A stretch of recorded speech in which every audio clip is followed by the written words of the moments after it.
I smoke a lot of cigars now.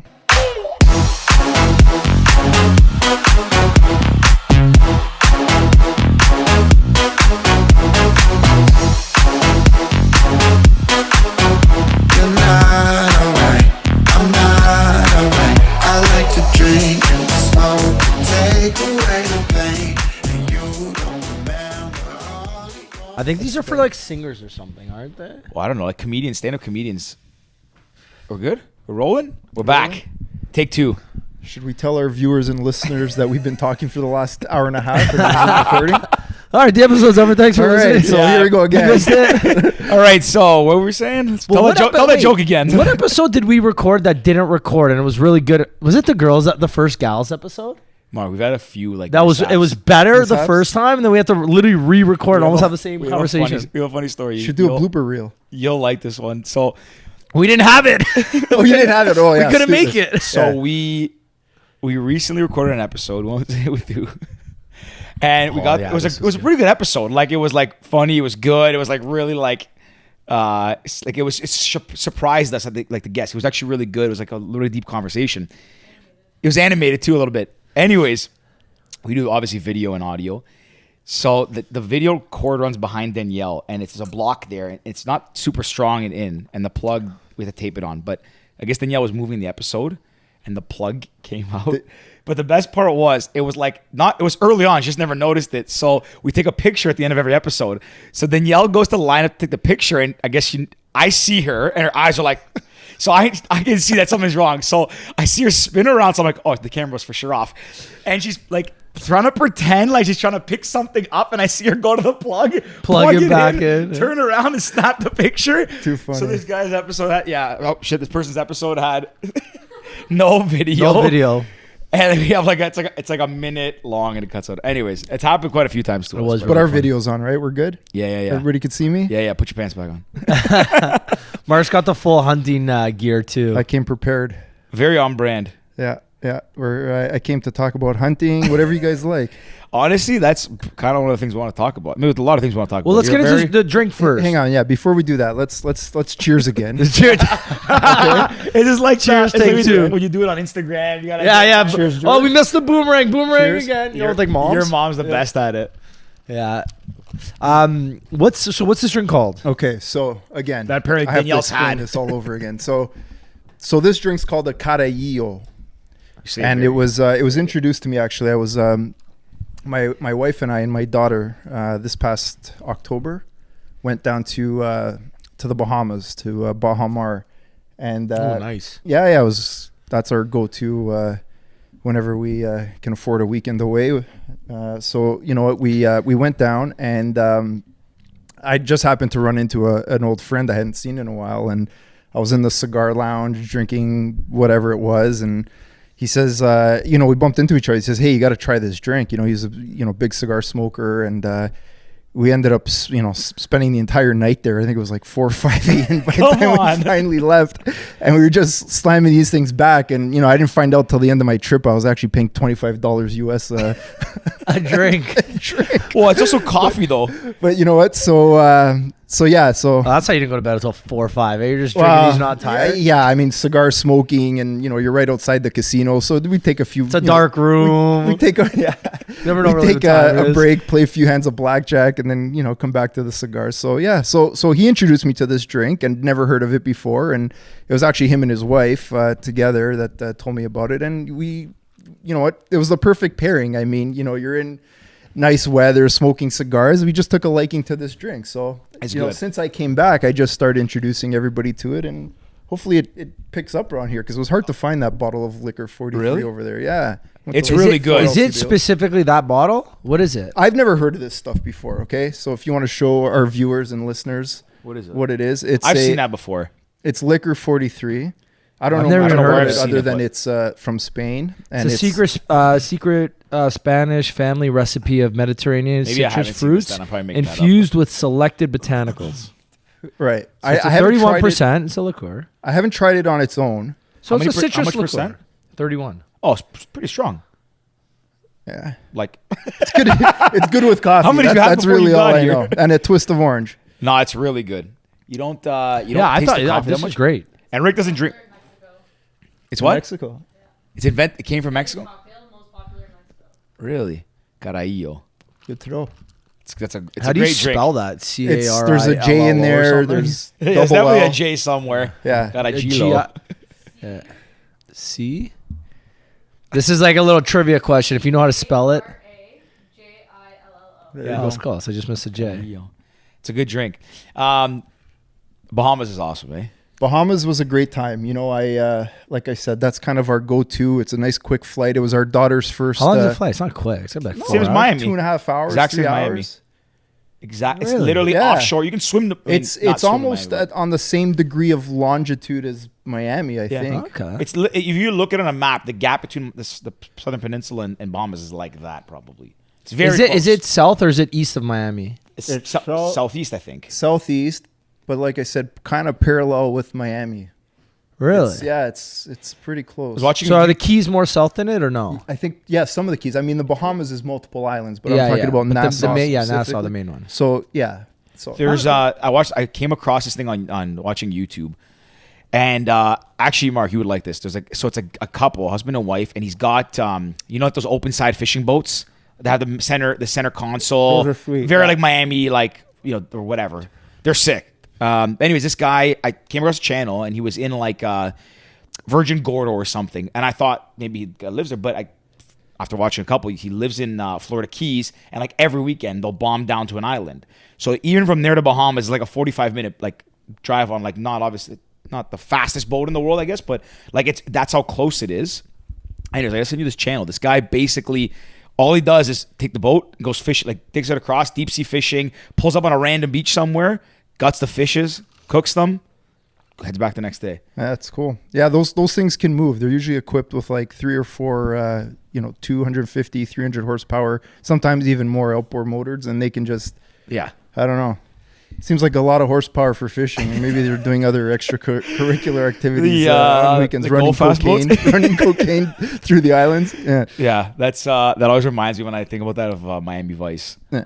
I was literally thinking because Blow's usually the first one that comes to mind, but Miami Vice. Miami Vice is a cool, just running around fishing, fishing, gutting fish, or Bad Boys. Like the drug runners and cigarette boats. Yeah. I actually tried to watch. I can't remember the movie. Becca and I were watching a movie, and it made me remember Miami Vice. Try to find it. It's not on any streaming service. You got to buy it to watch it. I was pissed. Miami Vice. Yeah. Colin Farrell and Jamie Foxx. That's a great. Oh, the movie. I thought you meant like the original series. The movie. Mark, remember we're young, a lot younger. Oh my god. I'm too old for this podcast. No, one of our older guests, actually. No, I'm kidding. I probably am. We've had more parents. Actually, you know what? Donovan Bailey. Him and I got to be somewhere close.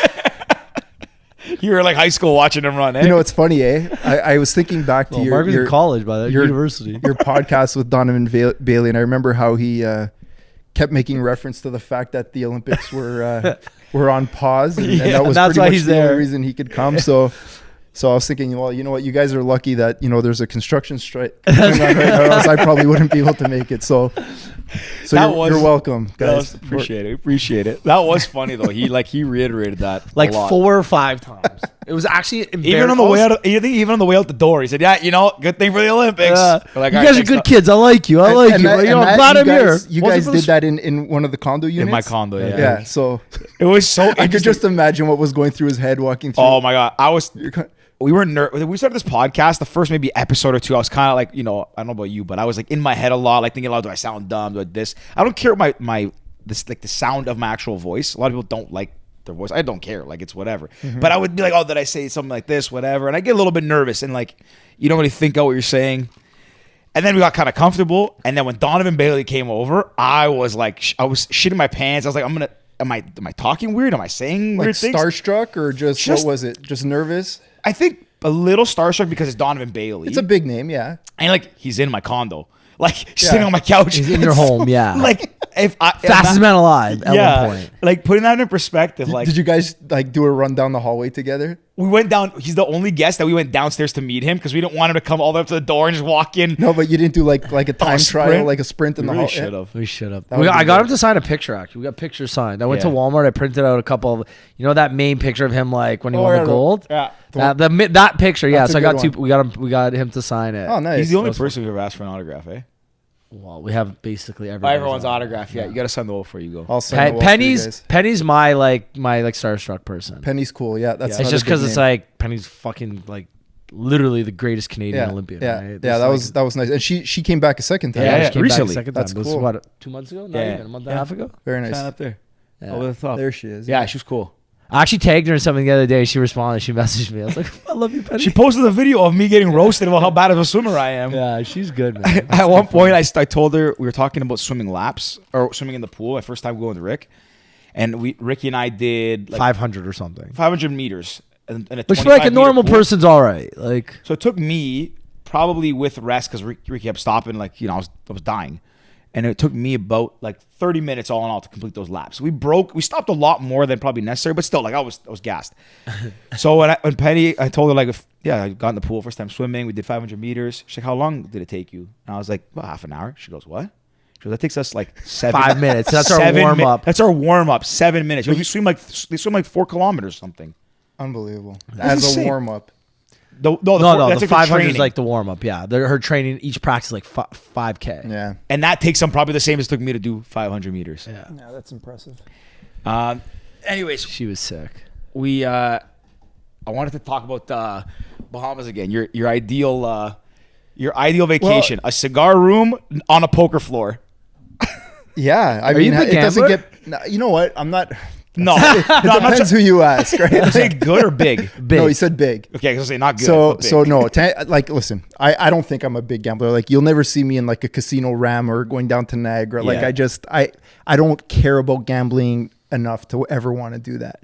But when you're on we're vacation, like in yeah. Vegas or we're like in Bahamas, especially if I'm with George, it's like it just gets out of control. Yeah.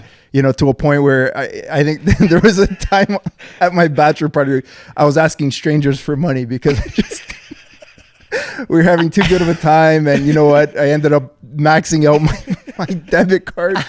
Guys, we couldn't draw any. And I was. No, I had a he's few asking us, drinks, he's right? like, George, no, come I on, was come on. asking strangers at the table, and these guys.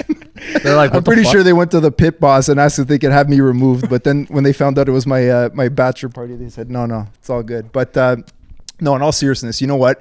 I'm not a big gambler, but when it's all about being around good company, Yeah, right? yeah. When We're you're on with vacation. good people, and when you're on a hot table and everybody's happy, you're hitting Yeah. cards, it's a lot of fun, right? You really, like, I don't know, for me, I feed off that, and it's just in general with people, right? When everybody's having a good time, you enjoy it, and that's why to say like to go to Niagara or Casino Ram or whatever people go here, it's like you go there, it's a bunch of people with oxygen tanks and in wheelchairs. It's just kind and of it's scummy, like, right? Yeah. It's just like nobody.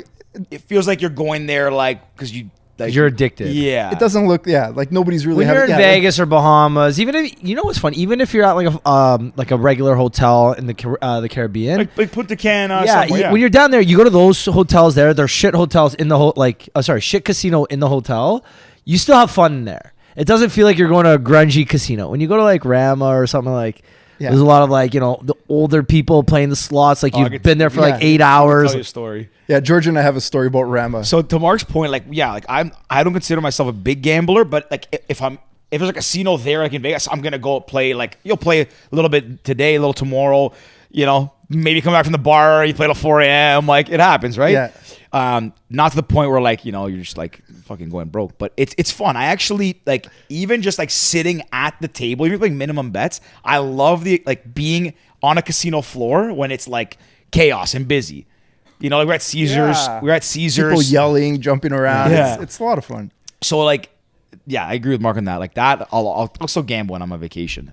But I remember we were up north with our family, like all of us, my parents too, and Mark and I were like, we had nothing to do on like a Friday night. Let's go to Rambo. It was winter time. Yeah. We were like bored. There was we not had much dinner. to do. Friday night. Yeah. It was like an hour drive from where we were. Yeah.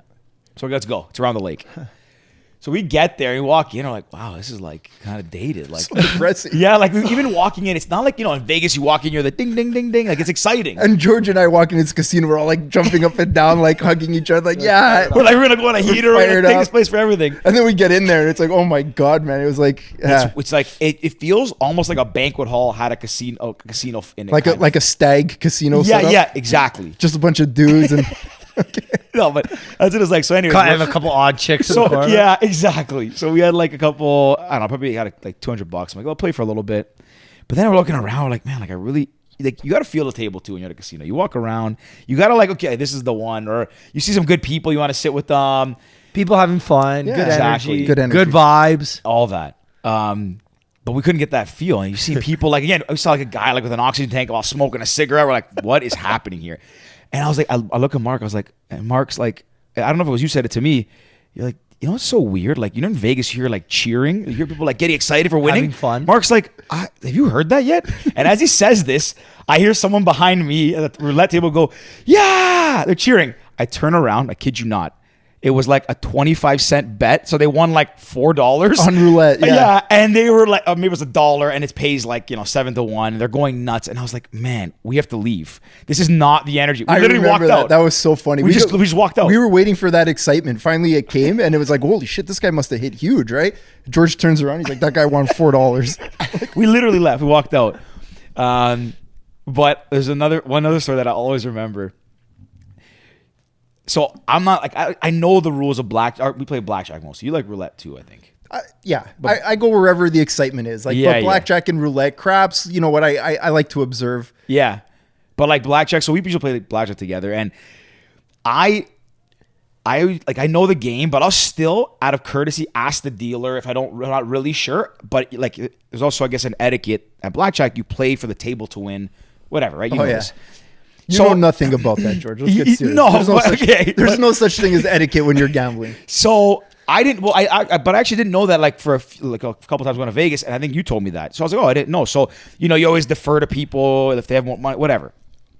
So now that's like for the last little while, you always play for the table to win, right? You want to beat the house. And I'll always ask. And one time Mark and I were playing, and we were doing like okay up and down. And then I remember I was winning a little bit, and I would ask the dealer like, "What do you do?" And he'd be like, "Oh, is that a double?" He'd be like, "That's a double." Mark's like, "Don't double." And I'd be like, fuck it, double down. And I would hit, and I'd win. And Mark's like, "You shouldn't have double, but good job." So then the next time it comes back, I ask Mark. I'm like, what'd you do? He's like, just hit, don't double. I go, dealer, what'd you do? He goes, double. I'm like, let's double, let's go. Double, I win. So now I'm like getting drunk a little bit. And I was like, double on everything. Hang on a second, because you know what? I think my version of the story is like, you're not wrong in saying that, but there's more to this story, okay? Yeah. Because you saw it from your lens, okay? Yeah, and from my lens is that card you pulled, you would have won that hand regardless. Yeah. Okay, but that card you kept pulling was the dealer's bus card, and I kept losing. Sorry. Yes. So he's getting all excited. He's winning, and I'm like, dude, you would win anyways if you didn't take the dealer's bus card, and I would also win. So we could both be happy. You're right. Instead, you're celebrating, jumping around, and I'm losing a shit ton of money here. That's probably exactly George what happened. got a 14, pulls a 7, dealer showing a 16. So now it's like, his head's all inflated. He's like, yeah, double down on everything. So Mark's like, no, don't. I was like, always double down. So anytime an opportunity came to double down, I'd do it. Eventually I stopped because I could tell Mark, and I think the table was not really being vibing with it. Yeah. I was just going through all my chips there, and I just see them going all towards George. It was, that was pretty upsetting. that was a while ago. That might have even been like Bahamas, maybe. No, that was Vegas. Was it the same time when me and you were in Vegas and we stayed at the Wynn when me, you, and the Kitazakis girls went? No, and me and you went on that heater? We stayed at Caesars. That was when your Georgia came and Christine came. Yes. And we went to watch the Belmont Stakes. Yes. Yeah, we watched it. It was in for Yanni and Hannah's like stag and thing. That's right. The Belmont Stakes were on. We went and bet on horses too. We lost that. Oh, yeah, that was terrible. That was we're going next weekend. I heard. Yeah. That's gonna be a great trip. Good for you guys. It's gonna be a good one. We got a good group it'll be a good time down there. Who made the decision? That's pretty Moretti did actually. Yeah, it was Moretti because he wanted to for his bachelor party. He wanted to do like an event, so he wanted to do June. So hockey and basketball are kind of out at that point because you can't plan an event around playoffs. It's too tough. Long, yeah, you're right. Far enough in advance. But he was specific about a sporting event, or just he wanted like some sort of event that was different. He's not a big concert or festival guy, so music's out. Sure, he's a sport guy, but again, it's too tough to plan to prepare for playoffs, right? Because you have to plan like week of for that. So that was out. So we thought originally it was Kentucky Derby was an option. Scottsdale was an option to go like golfing and whatever. But then he's like, no, I kind of want to do an event. And then New York, the idea of New York came up because it's like quick. It's not too far. You could do kind of 48-hour, 72-hour thing. So then I don't know who brought up the idea of Belmont. I think it was actually him, and he's like, "Fuck yeah, let's do it." Belmont Steaks, New York. Right. Kind of, he wanted to do Bagatelle, so that was like Bagatelle plus Belmont Steaks. And then Bagatelle closed down during COVID, so they never reopened. But yeah, so we have Friday's beer garden, or like we're going for like after work drinks. Nice. We're gonna do St. John, So Bleecker. you're gonna stay in downtown New York. Yeah, Manhattan. Meat That's packing meat. shops. That's okay. So we have, I think we get there Friday early afternoon. So I think we're doing either John Street Pizza or Bleecker Street or whatever. One of those like. One of the- Well, Marty's a like- pizza guy, right? Yeah, so yeah. that makes So we're pie doing guy. that. Big Then pie we're guy. doing like an afternoon, like after work drinks, beer market, whatever. Then we have a dinner, Tao. Saturday's the horse race basically all day. And how far is this horse race outside? So of New the York? problem is depending on traffic, because no traffic is a 45-minute drive. But there's going to be 15-minute drive. traffic. I mean, that's a Probably huge be- event. Probably be a 2-hour ride. I So would that's guess. what they say. It's like from Manhattan, they say prepare for like 2 hours. I like randomly I'll check Google Maps like in the middle of the day sometimes, and I'm like, hey, what's it look like at noon on a Thursday? And it's like an hour. Oh, okay. And sometimes you look at 5 o'clock on a Friday, like 2.5 hours. Oh shoot! Saturday. And yeah. you can't stay somewhere more local the night. Problem is you're before? not. Yeah, It's you're not out gonna of move, like it's right? in like it's next to Brooklyn, I think. It's like So it's over the. You guys so got to know, bring like, the motorhome back. Where did that thing go? imagine. we actually that would have Yeah, it's near Queens. So the thing, and mind you, Rufus the Soul is also playing there on Saturday night. So You know, Never Ricky. know. You know, Ricky will go anywhere for a DJ he likes. Rick's they're gonna not ditch even us. DJs. They're not DJs. They're electronic. Electronic music. Yeah. Me Me and Tom. Me Yeah. and Timothy. Timothy. It's gonna be good. Yeah. Like we'll be there for like 5 hours, but we got good seats. We got like some box or some club or something. So it's like VIP not all access, but you get VIP. It's like all you can eat, all you can drink, Oh, and it's sweet. like not just beer and wine. It's like all you can drink everything, Nice. which Yeah. is nice. Full open See, bar. You guys are going to be in rough shape after that one. yeah. Probably. Oh, yeah. We got like a he rented like a And you're going to bus take or a something. 2-hour drive home. Oh, a bus A coming bus. back? Yeah. We're not gonna do like Ubers and stuff. So we'll be there from like I think the main race is at 7. Yeah. But the thing is like so. Because I went with Ben. I think you know this. When I met Ben in Melbourne, right. we did the Melbourne Cup. That was my first ever horse race ever. Yeah, I remember you talking about that. Oh, it's so much fun. Like even just being down there, like when the races start going, people like it isn't exciting. Like it's almost like watching what I would imagine like the Olympic 100-meter dash. Like people get amped up, they all stand up, like everyone's cheering for their horses, and there's money on the line. Like everyone's Sure. betting, so they're all animated, right? But going with him in Melbourne was really cool.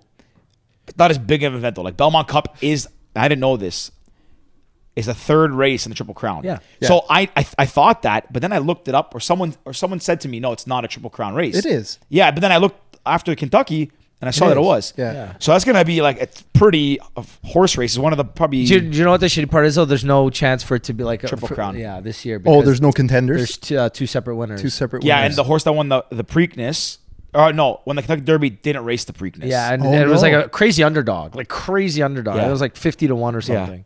Wow. Only You know, better it's- I'm only betting on like the bottom 5. You have to. You have I'm to. only you kinda betting the have bottom to, right, 5 to make Yeah. money. You have Yeah. to. Especially if you don't know what you're doing, right? Just I- make you it, just make it find- You know, fun. the best is when you hear people online. They're like, "Oh, that horse, the jockey, his Oh my brother's wife, Yeah. recently had an affair." So you know the horse is messed up. You're like, "Wait, what? What does the brother's wife's affair have to do with anything?" Oh, the guy who trips who clips the horse's what do they call them? The Toenail, hoofs, whatever. Hoofs? Yeah, they changed him up last year. But you're right. People believe that in But racing. it's No, I know, they crazy. study it closely. Yeah. I mean, yeah.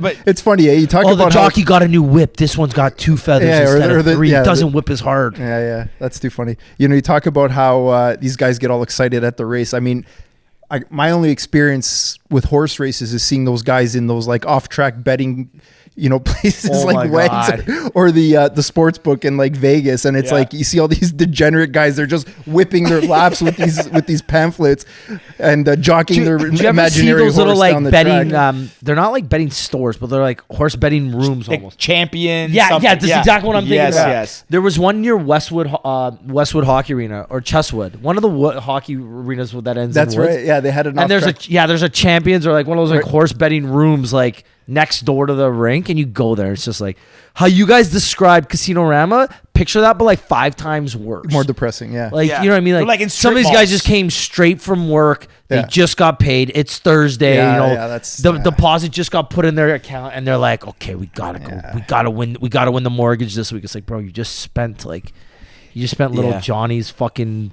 hockey league money in like an hour. What the fuck? That's a crazy one. Like it's. I feel like we bad, should say if you're gonna gamble responsibly. You know the ads that the gambling websites all say. Yeah.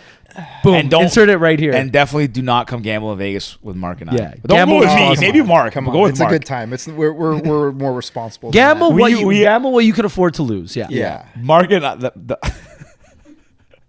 I don't know how you said it, but there's always a joke I think of. Like Mark, when we were at the casino, like you got good one-liners. But I remember like the first time we went. I'm gonna butcher this, and I don't remember how it goes. But we're like playing. It was like our first time to be in Vegas or the Bahamas or something. And I was like, "Where are you going?" He goes, "I'm going to the only machine where I'm a winner, the ATM." or I win every time. Yeah, he's like something like that, or he's like he was taking money. He was like, "Oh, I'm a winner." Except And then we at the jumped end, up, we're like, I won! And then the cash comes out, yeah. I remember he said that to me, and I was like hysterical. I don't know why I found it so funny. And he says it every time we're like in a casino.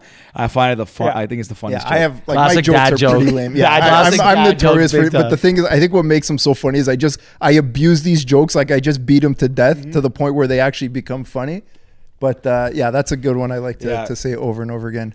But yeah, all this talk about gambling now, I don't know, I'm feeling kind of depressed. We should and go to also Vegas. Excited at the same time. We should go to Vegas. Hey, listen, I'd love to go to Vegas. You went recently, and yeah. I was Wait, sorry. Before favorite casino in Vegas. casino or hotel. Hang on. Casino. Like, okay, so The hotel casinos count, obviously, but your favorite place to lose money in Vegas. That's a Shoot. good question. I can answer this You one. know what? Okay, you go first. Yeah, because I think my favorite casino to be in because of how it looks and like it's nice is the Wynn Encore casinos. Okay. Oh, yeah. And I think as a hotel too, but I've never. I think we won one time there. That time we won that heater at Yeah, night. we usually don't win in the nice casinos. Yeah, I find that like the nicer the casino you lose. But my favorite one to gamble at is honestly Caesar's Palace, because the way it's set up, there's like a pit. So when you come in the main thing, they also renovated it. I walked in, I was like, this is brighter than last time. He's like, yeah, we did whatever. They opened it up and shit. So like it actually it looks even bigger now. But Caesar's is cool because it's Caesar's. And yeah, like not Caesar for the, live here? Did he live yeah, here? like not for the cliched reason for that joke, but like it's really nice. I also didn't know this. It was built in I think the 60s. Like it's The really original old. Caesars, Yeah, yeah. they've renovated it and stuff. Oh my god, they've expanded it and renovated. Yeah. You know, Isn't over it and in The over again. Godfather 2? When they're I talking don't know about if Godfather the 3? Caesars is, but yeah, there's a lot of history there. I mean, those old hotels in Vegas they're so cool. There's so much history, and obviously everybody knows the old part of Vegas was a Fremont Street and or Fremont Street, whatever. Fremont. Okay, so You can But zip line the, down the it. last point about Caesars, which is cool too, is because now they have Omnia nightclub there. So like if you're there on a Thursday, Friday, or Saturday, and you're like in the pit, it's a little bit more like where the gambling is. But then there's like the part that kind of the walkway towards the casinos where there's like a bar. Then there's the other tables, and then everyone's lining up to get in. So like there's a lot of energy. It's busy. It's good. Caesars by far, I think. Caesars is a good one. I do like the Wynn, like the nicer hotels, the Encore house, got the Bellagio, windows, Venetian to some extent. But you know what? It's funny when I first started going, because we used to go down quite a bit every year for the construction for the World of Concrete show, right? You go for World of Concrete? I used to go actually every year. I shouldn't say every year, like it was this, like so many times, but you know there was like a few back to back years, but you know it was a good time because you get to hang out with people in the industry and you know Suppliers take you out. yeah, a little bit of that, but you know it's more just to kind of see people that you don't get to see every day. And my dad obviously been in the industry a long time, and seeing some of his old friends get to reconnect that way. So I like that aspect of it. But what I was saying is when I used to go down back in those days, I loved gambling at the Palms. Like the Palms was obviously off the strip, kind of a bit of a pain in the ass to get to. Not that it was far, but just nobody really went out there. You couldn't walk there. But it was so much. They used to have this Playboy Lounge. I don't know if they still do. It was like that energy that we talked about. A lot of fun. People winning more than $4, eh? and when you're there, and when you're winning money too, it always creates good memories. So that always stands out as a. It's actually so true. You say that, Yeah, it stands out as a. Nobody a good remembers the time they casino. lost. You just remember the times some of them. Yeah, well, I remember the times I lost too quite a bit. Depends on what you lost. Yeah, Mark remembers the times you won because they're few and far between. No, I'm just kidding. This is not a lie. But sorry, not to cut you off. So that's the one casino I haven't been to, and I've always wanted to go to that side because like Palms is there, the Rio and stuff. Like, but the Palms is I think known for like their gambling. I think that's kind of what they're because it's not a strip hotel, right? Yeah, so yeah. People need to be drawn there for something. Yeah. So it was all centered around the gambling and this Playboy Lounge, and I think they did like a few what was it, MTV Video Awards there. Like was World Series of Poker there? I'm sure Something, there was so much of that. UFC used to be there as well. Actually. Yeah, and another one too was like the Hard Rock. Like I think the Hard Rock had rehab, like the pool day- party? I Pool party. love that place. Yeah, back in the day. I don't know. Again, I say back in the day as if like it was all these years ago. They may still have it, but Hard Rock. Jeez, I sound like a real degenerate gambler talking about all these casinos. No, but to your point though, like when Becca and I just went, so the first few times we went to Vegas, Ricky and I would go with our buddies, and like we would never because we'd be just going to the events, the parties, we wouldn't really see the strip. But like when we went together with like our with Georgia, Yanni, everybody, like we walked the strip more. The last couple times I've gone, I was there with Dirkle once, and with Becca recently. Like we literally just walk into every casino, just look around, see what it's like, and like even I haven't gambled everywhere, but like even just walking in, you can tell the ones that have a better vibe, better atmosphere. Oh yeah, better, like the crowd is a little bit, more like a better vibe. yeah. It's funny. The last couple times I was in Vegas, I don't even think I gambled. In fact, and I didn't realize this, my first few times going there, but there's so much to do even outside of Vegas, right? And obviously more people are exploring that. But one of the things we like to do, and George, you've been a part of this. Ricky, I don't know if you've ever been, but like Zion Park in Utah, for example, like that's only a 2.5 hour drive. It's in Utah? Yeah. I always thought it was in Nevada. No. Zion is in Utah. So 2.5 hour drive outside of Vegas, probably one of the most beautiful, most picturesque landscapes you'll ever see. It's unbelievable. And, kind of the only way to get there, the only efficient way to get there is through Vegas.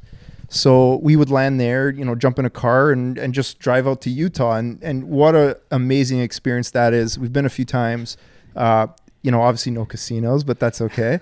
But you can't beat that landscape, the hiking, the nature, the wildlife. It's unbelievable. Are you going for Con Expo next year? No, I'm not. No, I'm not. Maybe World of Concrete. Okay, they're back to back, right? I think Do they? they're- Okay, I've never been to Con No, they're Expo. 2 weeks apart. I think 2 weeks apart. Are they? Okay. Well, Con Expo is the biggest. It's the second biggest trade show in Vegas. I think the biggest one I think is a dental. Switzerland.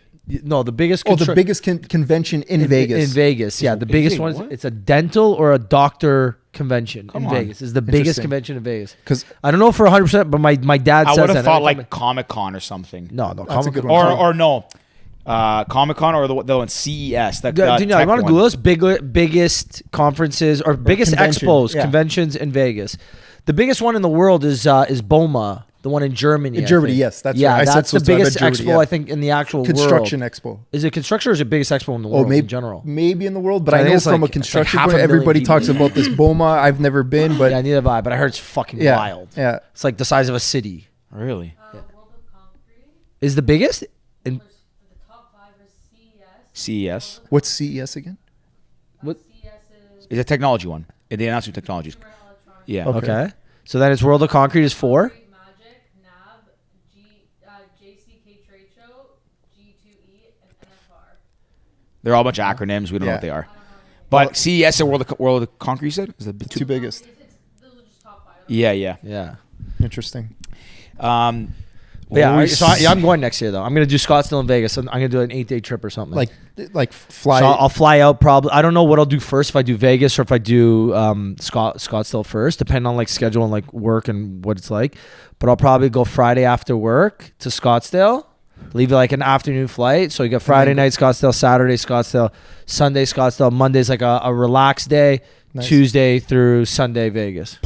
So I've done that drive before from Vegas to Scottsdale. That's a gorgeous drive. Yeah, we did it. Me and my brother. Oh, did you it. have Yeah, done it. we did Okay, because I was gonna say you could They see did it right before- Sedona, right before We did it right Flagstaff. before COVID.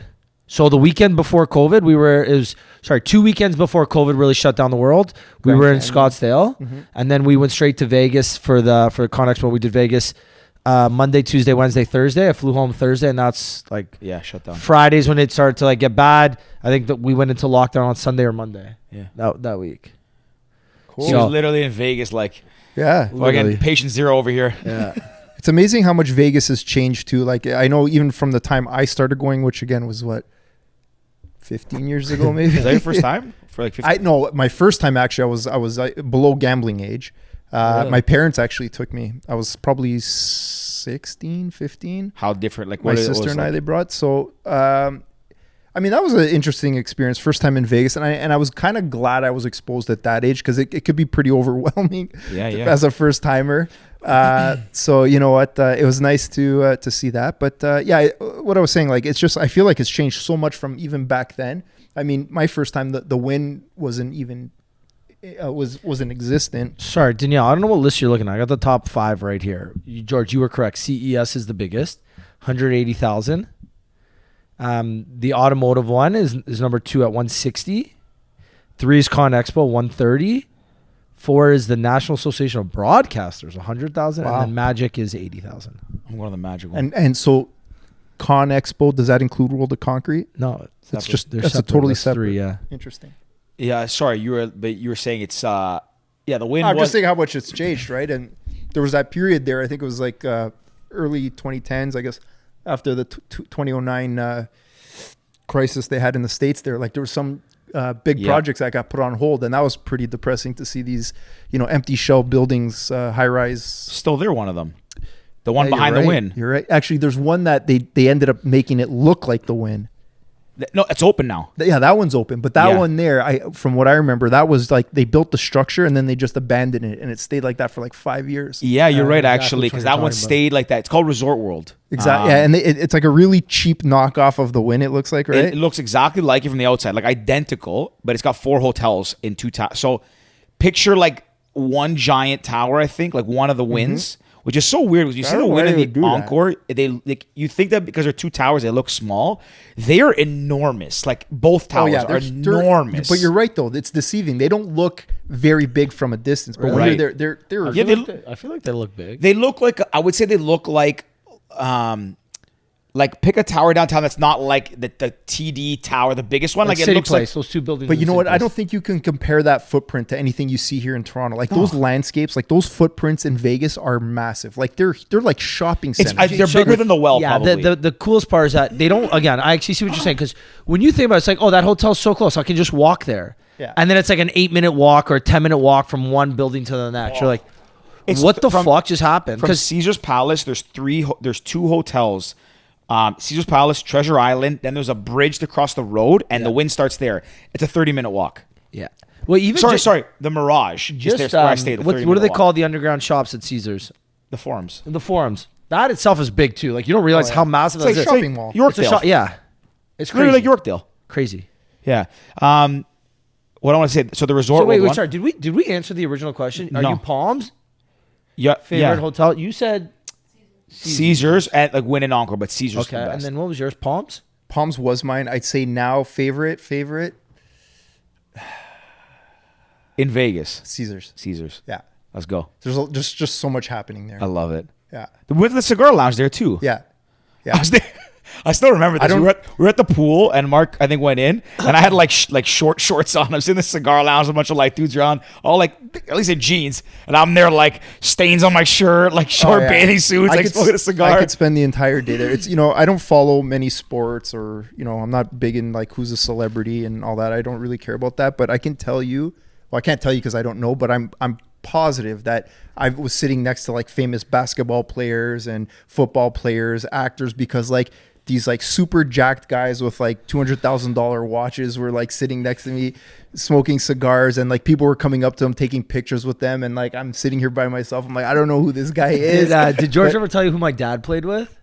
Yeah. My dad won a poker tournament at Caesars. I'm talking about in the cigar lounge though, but yes, you're right. Playing cards or whatever. There's so you do come Yeah. across I feel interesting like you people. was it you that told me you bumped into people? Oh yeah, yeah. I've never Every- bumped into a celebrity in Vegas. So my and dad I've been a played lot. He played in one of the tournaments. So, you go in the room, they have the tournaments. You pay whatever, it's Right. like $200 entry Yeah. fee.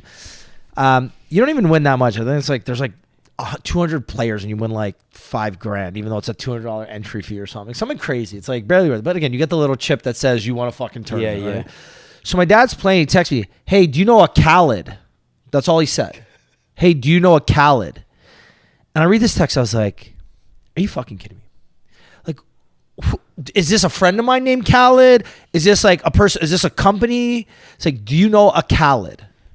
I'm like, "Dad, you got to be a little bit more specific." Did he spell it right? Like It's KHALED. Oh, he did spell it like that, So I was like, "Oh, like, do you mean a famous person?" He goes, "Yeah." And I'm like, "Okay, so there's DJ Khaled, and then there's Khalid, the singer, right? So I'm like, is he a big dude with a big Persian looking dude with a beard, blah, blah, blah. He goes, yeah, that guy. He's like, I'm sitting beside him, just finished playing poker with him. I'm like, That's too funny. did you take a picture? He goes, no, I didn't want to bother. Too many people were taking pictures. But is he famous? I was like, yeah, Dad. He's like really famous, really famous. And then I literally sent them. I sent them like a clip of what's Khaled's thing that he says at the beginning of songs.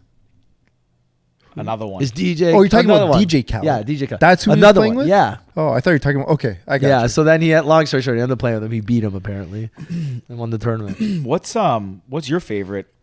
I'm not a gambler. You guys know. I could talk about Vegas for a entire episode. I think we've been talking about Vegas. For me, like, just keep going. I like Vegas. I want to ask you about Zion and stuff after. Yeah, go ahead. No, let's hear. I don't care to gamble. So forget about gambling. What's your favorite hotel? What's your favorite environment in Vegas?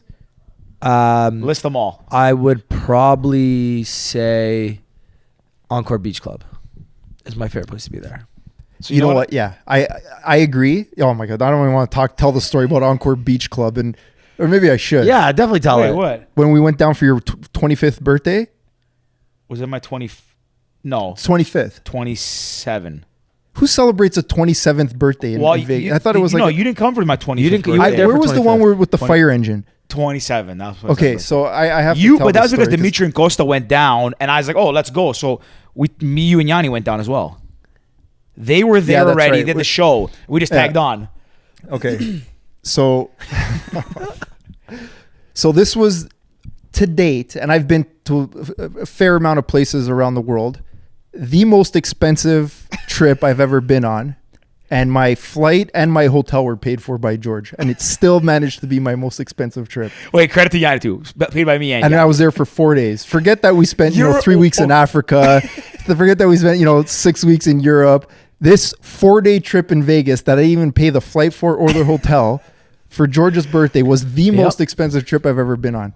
Yeah, I have a hard. I still so George's budget. Whenever George budgets something, add 50%. Oh no, this was like add 5,000%. Wait, hold on. I feel like a lot of that cost came from gambling because we didn't do a lot. I took that into account as well, but that really was still your fault, George. Still your fault. I remember because we were at Encore Beach and I'm like, guys, don't worry, I'll set the booth up. I'll take care. Oh of it. yeah. I believe me. I will never forget that. We booked a cabana and I said, yeah, it's gonna be like $500 each guy. So I got to tell this story, George. Come on, you're killing it, man. So I, and to be honest with you, I didn't even want to go to Vegas. I wanted to go for George's birthday, obviously, but I was so busy with work and I was, so much stuff going on.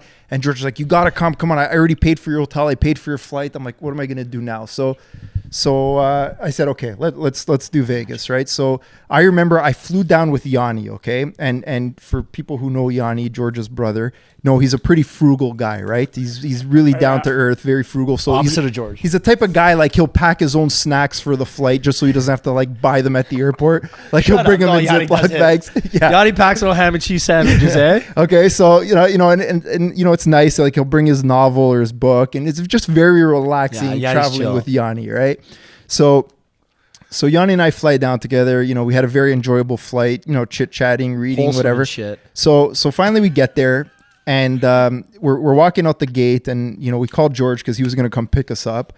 And I hear this Ferrari coming like roaring down like this lay-by, whatever you call it, outside the airport. And I'm like, the fuck, who's this jackass, right? and then sure enough, it's George driving a 2-seater. 4-seater, but 2 in the back. Let's get serious. That Ferrari, it technically, I guess, had 4 seats because it was a Ferrari California, but that was really a 2-seater car. So Yanni and I are here with our luggage. George rolls up in this Ferrari convertible, and we're looking at each other like we got, I think a carry-on and we like maybe a small little wheelie luggage, whatever, right? So we're like, holy shit! Like we try to cram into this Ferrari. Yanni, who's taller than me, a lot lankier. I think took the back seat. That's a good way to put it, skinnier. And he's hugging this luggage in the back seat with his knees over his head. And I'm in the front seat and I've got, bags and, George is just, loving life. Right. So we pull out and I think the first thing we did is we went to Hoover Dam. We didn't even go to our hotel. No, we brought the luggage back. We brought the luggage back? We? No, I think we went to Hoover Dam because we were already in the car, the airport, the weather was good. We're like, or we stopped at In-N-Out. No, In-N-Out was the way back. Okay. Anyways, whatever it was, I remember going to. And Yanni, so when you said Yanni's leg, Yanni's head was in the back seat. Oh, yeah. Above the windshield. Yeah, he was getting stone chips. pelted in the head by bugs. Yanni had stone chips on his forehead when that ride was over. Yeah. But anyways, yeah. So we drive around this Ferrari. We go back to the hotel eventually. Finally, I'm like, okay, let's go put the stuff away. Let's just chill out, take a breath. It's gonna be a long 4 days. And George is like, no, we got to meet down in the lobby. So our other friends all went down there. I think we met by the bar in the lobby, whatever it was, and we were trying to plan our beach, or not, what do you call it? Beach bar, beach club, Encore Beach Club, beach club for the next day. So I remember sitting around this bar, and some guy comes up that George starts talking to. I guess he's like the Mr. T. Mr. T. What's his job? It's a promoter. He's a security guard, bouncer, promoter. But what do you concierge? Like a concierge, but there's another name you guys. He's a sorter. He's a sorter. Yeah. He's a sorter. He's a doer. No, there's another name, but it doesn't matter. So he's a coordinator. Liaison. A liaison, whatever you want to call it. So this guy was supposed to arrange to get us in this club. So I remember George being like, okay, I need 2,500. And I'm like, 2,500? I'm like, what's this guy talking about? And we're all looking around, and I guess guys are just like pulling out cash, and then it's like, no, like 2,500 each. Wait, no. No, George, I remember because I had like $600 cash on me, and I didn't have enough money, obviously. And then I went to the bank machine, and I didn't even know I could only pull out $500 on my debit. You still have the university, high school university debit card the limits. RBC Leo, Student price card. Because I just never really pull out that much cash, right? I don't know. So I max out my debit card in terms of my daily withdrawal. So here I am like trying to pull together like ones and fives and whatever money I can on the phone with RBC customer service, trying to increase my limit over the phone, my debit card limit. So anyways, yeah. So we go to this party the next day. I just cleaned me out of all my money day one. But wait, I don't remember that. 2,500 each, George. It was some obscene amount of money. That's a lot. No. It was something like you said. Oh, I need 25, and I'm like, okay, like $250, and you're like, no, like 2,500. I'm like, but I think for everyone. Total. George, I'm almost positive it was each. Anyways, let me finish my damn story, because this is the way I remember it. Okay, so and even that night we went to see one of those DJs at XS. Yeah. Was it a DJ? So maybe it was 2,500 for what do you call that band? Chain smokers. Chain smokers. Smokers. Yes, you're right. Smokers chain. Yeah. So it's 2,500 for night and daytime. That's probably what it was. I don't know what the hell it was. Yeah, 1250 each night. Yeah, it was about 7 guys. Event? Yeah, sorry. Continue, Mark. That makes sense. So next day we go to XS, no, Encore that night. Beach Club. Yeah. And all the older guys, like, we still have our t-shirts on and covering up the barrels, and we show up at this beach club, and we get at this lounge, and they put all these like hot girls around us. I don't remember, we're having a good time, right? Like the Kirizawa brothers were there. Who else was there? Was it just us five? Louis was there. Louis came. No, he bailed. He bailed. So, but whatever. We're having a good time, was it just us drinking, five? whatever. Yeah. And the bottles keep coming. These girls are drinking all the booze and whatever. George was having fun. That's all that mattered, right? So honestly, yeah. We're just and I remember like I don't know, like I kind of lost track of time, but it feels like kind of the halfway point, right, when things were just kind of getting a little bit ridiculous. This like. The music deadens, and all you hear is like a fire truck siren, right? I'm like, what the fuck? Again, and it's like the same kind of reaction I had when this jackass Ferrari came by. It's like, who the fuck is this asshole bringing like a fire truck to a club? And all these girls come like riding in this like cardboard fire truck dressed up as firefighters. There's flashers going on, sparklers. There's probably like a lift almost. Like whatever. Like and there's like probably like, I don't know, 30 bottles of champagne. There's a big Magnum bottle of Dom, 3-liter, and it's like, and this thing's just going slowly all around the pool. I'm like, tell me this fucking thing's coming right to us, right? Sure enough, this fire truck pulls up right in front of George. Okay, everybody's crowding around. Okay, these girls are just dancing over these champagne balls. There's like some countdown. All these corks start popping, and then they just start showering George in champagne. No, wait, yes. That part I know. That part, the last part I know is there's a little bit of you're right. It did come over. That is all true. Didn't spray me though. I remember Dimitri. Oh, was yeah, at the he was front- loving at it. the Dimitri, front- yeah. was at the front of the bed, and they're spraying. You see, Dimitri has no shirt on. Only Yeah. guy with no shirt on. Yeah. And he's like this. They start spraying. He goes like this. They just like for those who are not watching, he puts his arms out like. Oh yeah, his he was chest, loving it. like he's about Yeah. he's about to get like rained on, and he just gets hosed by everybody. Yeah, but there's like 30 bottles of champagne going off, just shit everywhere. It was just a mess. And that now I know where my $2,500 US went, but I think that was actually a little bit more. Yeah. 'Cause So anyways, we had to pay guys, the tab again. just to paint a picture here, like we've been in Vegas for like maybe 18 hours at this point, and this is You're already down where we're at, $3,000. right? So it's like, and it was just the same shit over and over every day. And I left that trip, I'm just like, what happened? I'm not Like, going to Vegas with George again. Yeah. A lot of people have left Vegas with me and have had the same thought. That's Yeah. for No, sure. I'm the opposite. But I can list a few like, people that have probably give me felt the more. same way. That story. I need that light, please. Yeah. Sorry. No, that's what I love Vegas for that reason. Yeah. For the show, for the excitement, for the who's that? That jackass is coming to pick me up. Fuck yeah, let's go. You know what?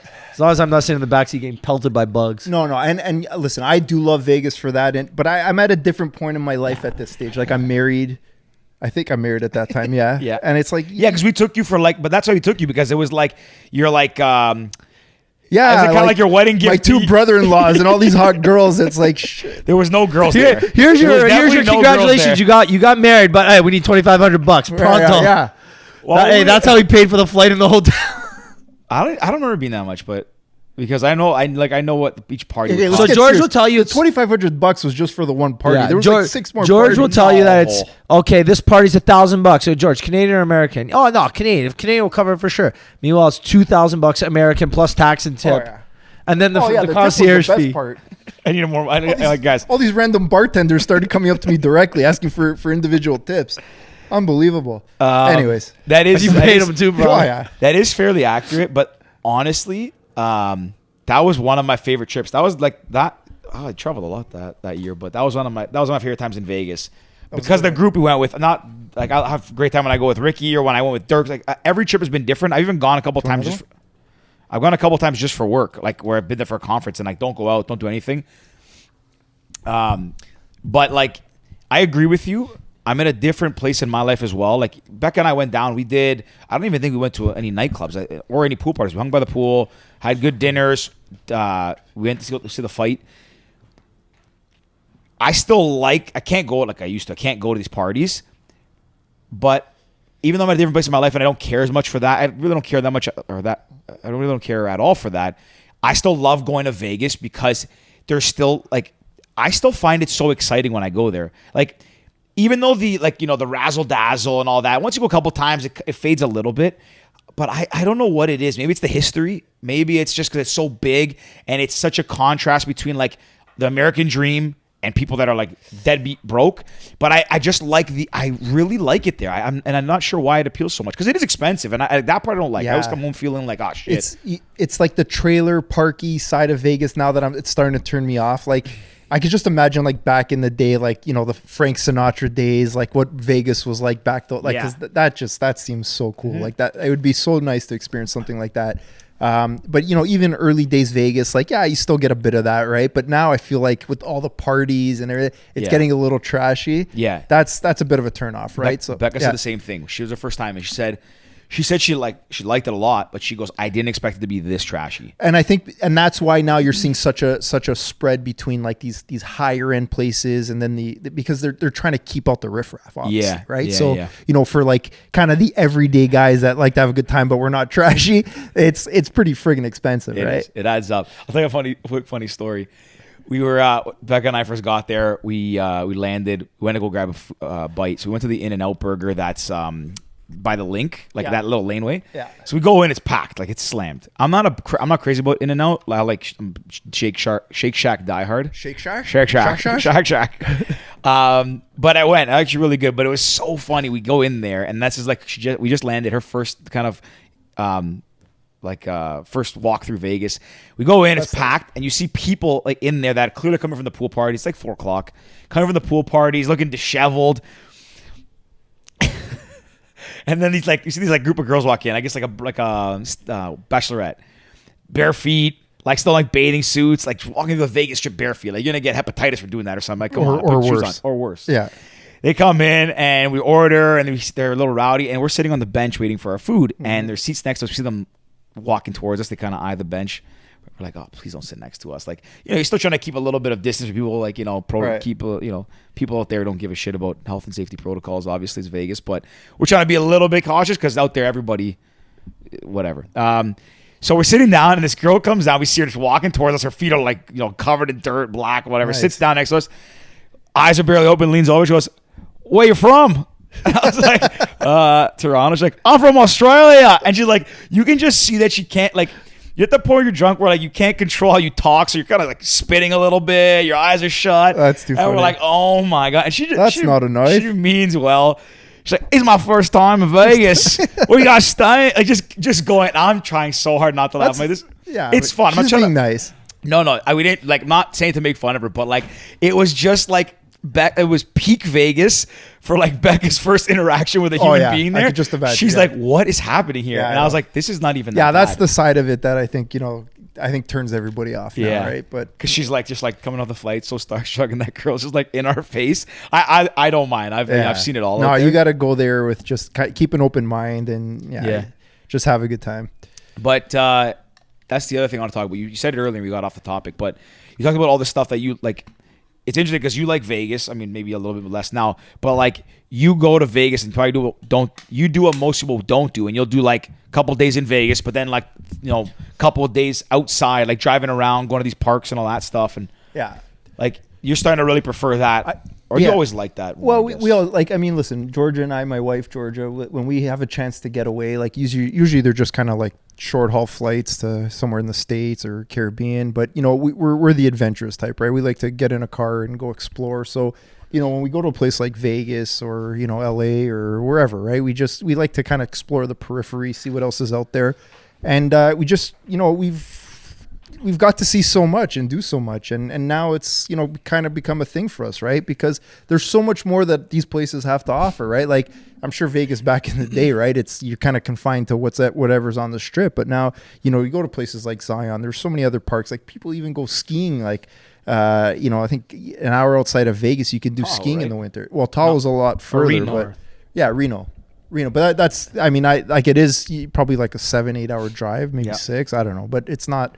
I don't know if we would do that on a Vegas trip, but stuff like that, right? So we like doing stuff like that, and Zion's definitely one of them. Highly recommend for anybody who does look for something other than gambling and pool parties. If you're in Vegas, give it a try.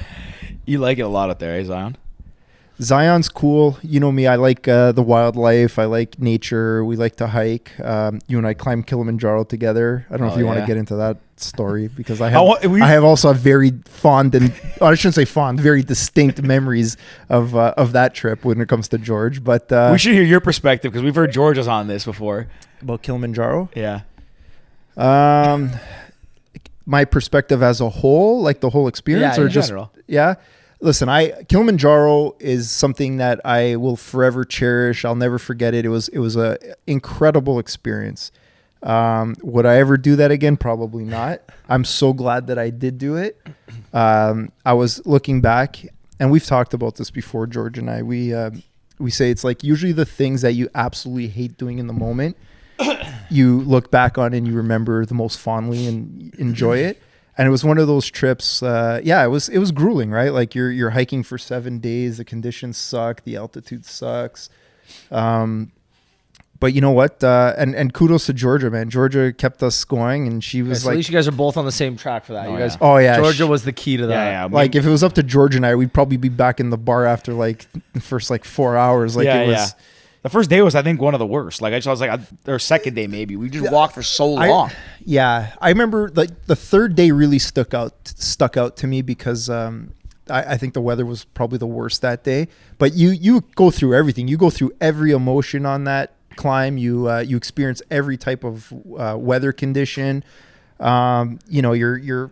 I mean, listen, I could go on and on, but just to tell you quickly, like you're just mentally and physically exhausted for 7 days straight, and obviously the further you go up, the harder it is to keep going, and you also know that it's not going to be easy to go back either. So you're like, okay, let's get this thing over with, and the quicker it ends, the quicker you can get back. So I mean, listen, looking back, because you go through all these emotions, the smallest things set you off, right? Yeah. So George, one thing that always stood out in my mind, like George, of course, doesn't bring anything on the trip, right? He's taking all the loaner jackets and shoes and everything. And I come, like, George and I are reading all the books, what to pack, whatever. So we bring like our own rain gear, like high tech stuff that, whatever, it's like packs well and everything. So we get to base camp when we're about to start, and George just goes through like the hand-me-downs, like picking out stuff. He gets this like Vietnam era like poncho, like this big rubber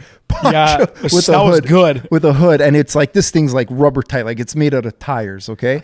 And like I said, George and I had these little tech jackets on, and the reality is they don't do shit when it's pouring rain and it's cold. Like we were like right down to the bone, and George is there like bone dry with his big poncho on. He's loving life. We're miserable. And it's just those types of things just irritate the shit out of you, right? And then, I'm very picky eater, and, when they serve you food at night, I'm like, I can't eat this shit even though I'm so hungry. And George is just there munching it down. I ate one that I ate a plate of like 20 potatoes. And I'm just like, potatoes. Do you remember the potato joke we made on your sister's episode? I think I already said it, but if it was so many potatoes. No, some of you were talking about how like George was just eating all the potatoes, so hungry, and you're watching that kid that passed by you. Like, hey kid, give me your potatoes or something. Oh, something like that. I'm gonna go listen to that episode tonight, maybe, and re-listen to that part. Yeah. Go ahead. No, I was just gonna say. So listen, it was a great trip overall. I was really happy. I don't think I could do it again. I don't think I'd want to do it again. But looking back, really good time. And I honestly, I don't think I could have done it with anybody else. Yeah, it was really good. That's what I would concur. And like, it's funny because like Ricky makes the joke about like how I'm easy going to travel with, but I also have my own way of doing things that I kind of like have blinders on at times, so I can get him. Not everyone can like mesh with it, whatever. But that trip as well, like doing with the two of you guys, made it like very, very easy to deal with. Which is like, it's hard because when you know each other so well, everything can irritate you, and you have less boundary. You'll tell people how you feel, and you can get each other's next. But like we manage, and you just, it doesn't matter who you go with. Like being on the mountain, the altitude gets to you. Like you're miserable the whole time. Yeah. So anything will set you off. So if you do it, you have to go with people that you can like get along with, or who at least understand you, so they can give you the benefit of the doubt and so forth. What was I gonna say? But it's so interesting, right? Like. I'm not the same as you in terms of like the outdoorsy type. Like you are like of all people I know, you are by far the epitome of an outdoorsman. Like it's like your happy place. Myself, I find it interesting because like I like the outdoors. Like we've gone camping in the French River and all those things, and I'm not high maintenance in that regard. But it is interesting because for myself, like I'll go to Vegas and do like live like bougie and all these things, and then I'm out there. Dropping a deuce in a tent that's like has a little thing, eating a plate of potatoes for 7 days. Like I don't mind it, and I think that I think having a good balance of that, and being able to have those contrasts, kind of keeps you. I don't know if humble's the right word, but like, well, you definitely appreciate the luxuries in life when you get exposed to stuff like that. Yeah. You certainly do. And Africa, of course, is a huge eye opener, very humbling experience altogether. But we're very fortunate, obviously, here. But you do appreciate it more when you get to experience things like that. But talking about like being in the outdoors, like yes, I absolutely love the outdoors. And in fact, you know what, like that's really where I appreciate things most. Like it's nice to be in nice hotels, but like I think we're so fortunate to be on this side of the world with, have the ability to just, drive an hour north and, exposed to all this nature. Like, I really don't think people here appreciate how lucky we are to have that resource available to us, because many parts of the world don't. And I really like to take advantage of that. I think, being in the outdoors, like you said, that's really where I'm in my element. But that's another thing too that they find is like, for yourself, especially, you're even bigger contrast because, like, again, like you like the hustle and bustle of the casino, you like the traveling, like the nice places, but then you'll go sit in the woods for a week straight with no phone and that's it, and just sit in the bush and have no problem. And then never mind that, you also you'll sit there quietly and not talk. Like that the thought of that would make me go crazy. Yeah. But like you really like, if you find that like I'm trying to say, it brings you joy, but is it also like I don't know if meditative experience is the right thing, but does it kind of help you? Like, is it a place where you go in and you feel clear, or you know what? It's funny. I don't think. You obviously have the opportunity to do a lot of thinking. I don't feel like I need that to kind of clear my head. It's never been a situation where I got to get out of the city to kind of clear my head. It's more just like I just love being there. I feel comfortable there, and I just enjoy it. Right, like something. There's a lot of unpredictability in nature, right? Where you go, whatever. Like keep talking about Vegas, like you kind of know more or less what you're gonna get, right? But you go in the outdoors and things like that. There's always something interesting that happens. I mean, I don't know. For me to be in nature, see wildlife, like I really enjoy that, right? Like we go down to Jackson Hole, and it's amazing to see kind of moose walking downtown, and like you're not always gonna get that, right? And for me, I love that unpredictability. I love that experience. I just love the oh boy. I just love everything about it. George, to you, what's your happy place? Encore Beach Club with a fire truck. No, I'm kidding. Actually. Honestly, Nyata. Like my parent, our house in Nyata. The exact spot is the balcony of my parents' house in Nyata. So let me ask you, because now I'm actually surprised and very impressed to hear you say that, and I bet it's probably for the same reason that I reference nature and being in the outdoors. So I'm curious to hear, like, what is it about Nyata that makes it your happy place? That's a good question. I think it's a few things, and the reason I'm saying the exact spot, like my parents have a house in the village that both my dad's parents from and my mom's dad is from. It's a town of like 500 people in the south of Greece, and the house that we have was it's next to my. So the reasons why it's a happy place is the balcony in the front is like near the top of the mountain, or in one of the higher points of the village. So you see down in the village. You kind of see. I get this, all the peasants.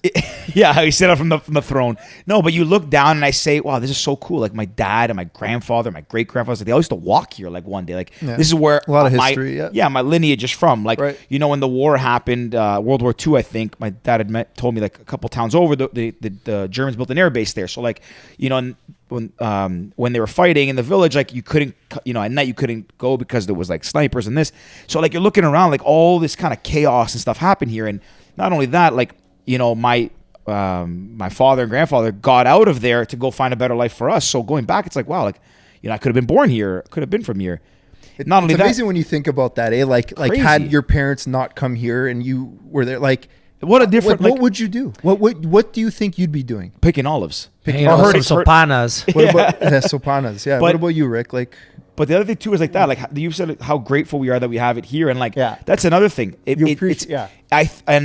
to like say, oh, I'm like the always the most humble and stuff, but it is a real humbling experience to be there and say, wow, like I could have been born here, probably would have loved it, but it would have been very different. And this, my father came and to Canada to live, let's say the American dream and make it. And what a life that I get to live, that not only they're like I have all this opportunity and I have, go to good schools and all that, but I get to go back there and, hang out with the people that he grew up with and see the town. So that, and also I think it's one of the best sunsets I've ever seen in my life. It really is. In the mountains. I think it's amazing. Yeah. It's so nice. Every night it's incredible. So it's a long answer, but there's so many things there. It's just, and it's very calming. You're in nature. There's no highways. There's no cars. So we're saying the same thing, right? It's What about you, Rick? Your happy place? I don't think it's a place more than like like events. I just feel like like concerts and sporting events with like my friends. Like I'm just thinking about some of the happiest memories I've had in the last and I made TikToks about it all the time, and I'm just like, a lot of them are either concerts or sporting events, or like even just like big group dinners, like George's birthday, like last month. Like, I think that's my happy place. Just like doing stuff with the people I love. Yeah. Like, look, I love being outdoors, but like, going for a walk or a hike doesn't bring the same happiness as like listening to like my favorite band with my best friends or something. Or, you know what I mean? Like watching the Leafs or the Raptors play with like the homies or something, like, I know, like I look back to like going to San Fran to watch the Raps play Golden State a couple years ago. Like amazing. Yeah, so with our dads, that was cool. I feel like for me, it's more like the experience that's my happy place. But also back to your point too, you said like if you were to grow up in Nyata, think about it, like you would have grown up in a 2-bedroom house with your two siblings. The house is the size of the studio. Exactly. That's because I've been to I've seen pictures of my grandparents' house in Italy and same in Brazil. Like they're not again, they're obviously real houses, but in Toronto those are fucking sheds. Yeah. We have garages bigger than most houses in these small towns in Europe. The smallest condo you can rent in Toronto is still bigger than my grandmother's house. Think about your garages, in your family homes growing up. A 2-car garage is the size of most European homes in those small towns. Yeah, absolutely. You know what I mean? It's crazy when you think about that. You'd have a living room and then kitchen, living room is in one area, and then you have the bedrooms in the other. And if you we had a bedroom in our kitchen. Yeah. But you know what? Also, the difference is too. Those people spend most of their time outdoors, outside. Yeah. right? Yeah. I'm sure, obviously, because you're almost forced to. Yeah. But you know what? That's not a bad thing. No, for sure. And that's where, you know what? And you look at the way people live in Europe, and you read books about it. Like generally, people are happier, and is the answer because they're spending more time outside, and that's kind of the way I see it. Right? Yeah. It's I feel happier when I'm outdoors. Here, it's bigger homes.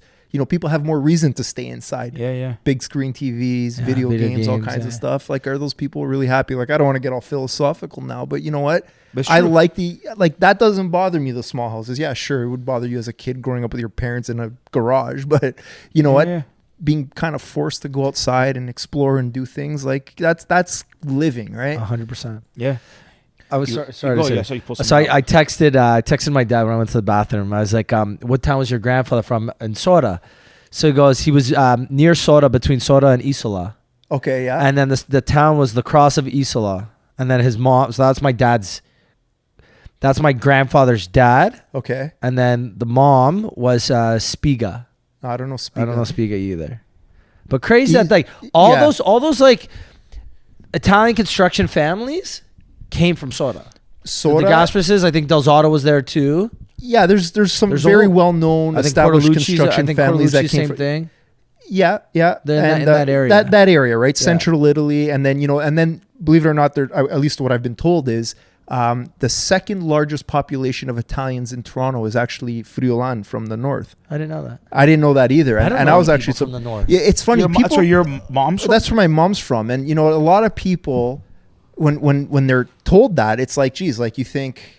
I don't really know anybody from northern Italy, especially that part of northern Italy. But that's apparently a statistic that's true. I think all the Calabrese, though. All the Calabrese, I think Calabrese, Calabrese is probably the most populous in Italian, or the greatest population of Italians outside of Italy in Canada.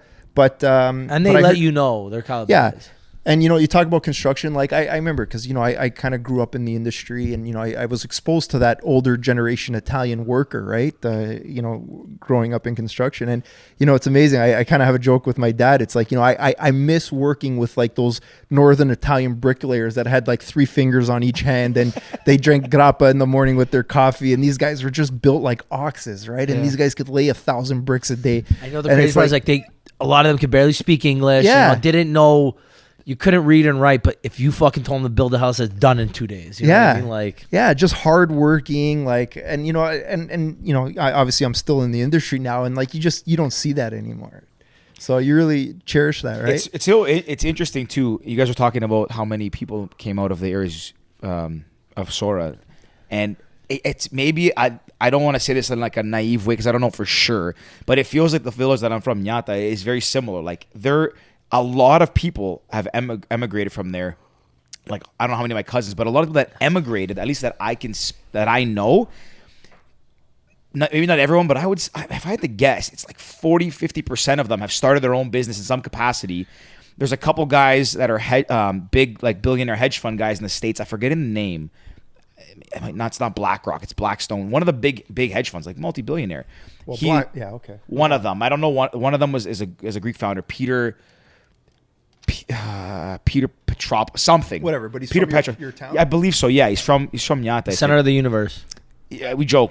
Honestly, it's the best place in the world. But no. Jokes aside, it's interesting, and I feel like there's jokes aside, it's the best place. No, but I feel like there's 2 things. I feel like there's certain places, and maybe it's a cause. Somebody sees someone leave there, starts to do well, and then people start to follow. Maybe it's it's this thing. It could also be broad, and I'm just being too narrow viewing this. But I No, feel like it could be like one my person, yeah, like one my, person does successful, and then his friends there. You want your friend to be successful, so you you tell lend them a to hand, come. and then like the idea of like rich people helping other rich people, right? Like, well, I think it's also the work ethic, right? and that's what I was gonna get at next. People like, and again, and this applies to a lot of immigrants to Canada who come here looking for opportunity. It's the people who want the opportunity, right? The people who are willing to work. So you see a lot of that with immigrants that have come here, and they've a lot of them been very successful starting businesses because they have that work ethic, right? So and we're fortunate, obviously, we have those opportunities, and I mean, listen, it's one of the things that I wanted to ask you guys about, because the three of us have something in common, and it's that like we're all like second generation family business owners, and I know for me it's like. Somebody asked me recently, it's like, I forget exactly how they phrased it, but the extent of it was, what's been the biggest challenge for you taking over a family business, right?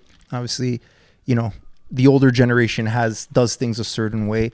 The newer generation always thinks they do things better, but, and I'll just tell you guys quickly, and then I'm curious to hear from your guys' perspective, but, I wouldn't necessarily have been a challenge. I think, one of I think one of the things that really helped me a lot was learning how the old generation does things. And a lot has to do with that work ethic and, not losing that. That was what was most important to me when I took over my family business. And, I think beyond that, like, yes, you're still, times change, people change. Like, the corporate environment now is obviously very different than it was even 5 years ago, right? And some of you get obviously in construction, because I come from a background in construction, and my business is all focused around construction. But people would talk to each other in a certain way.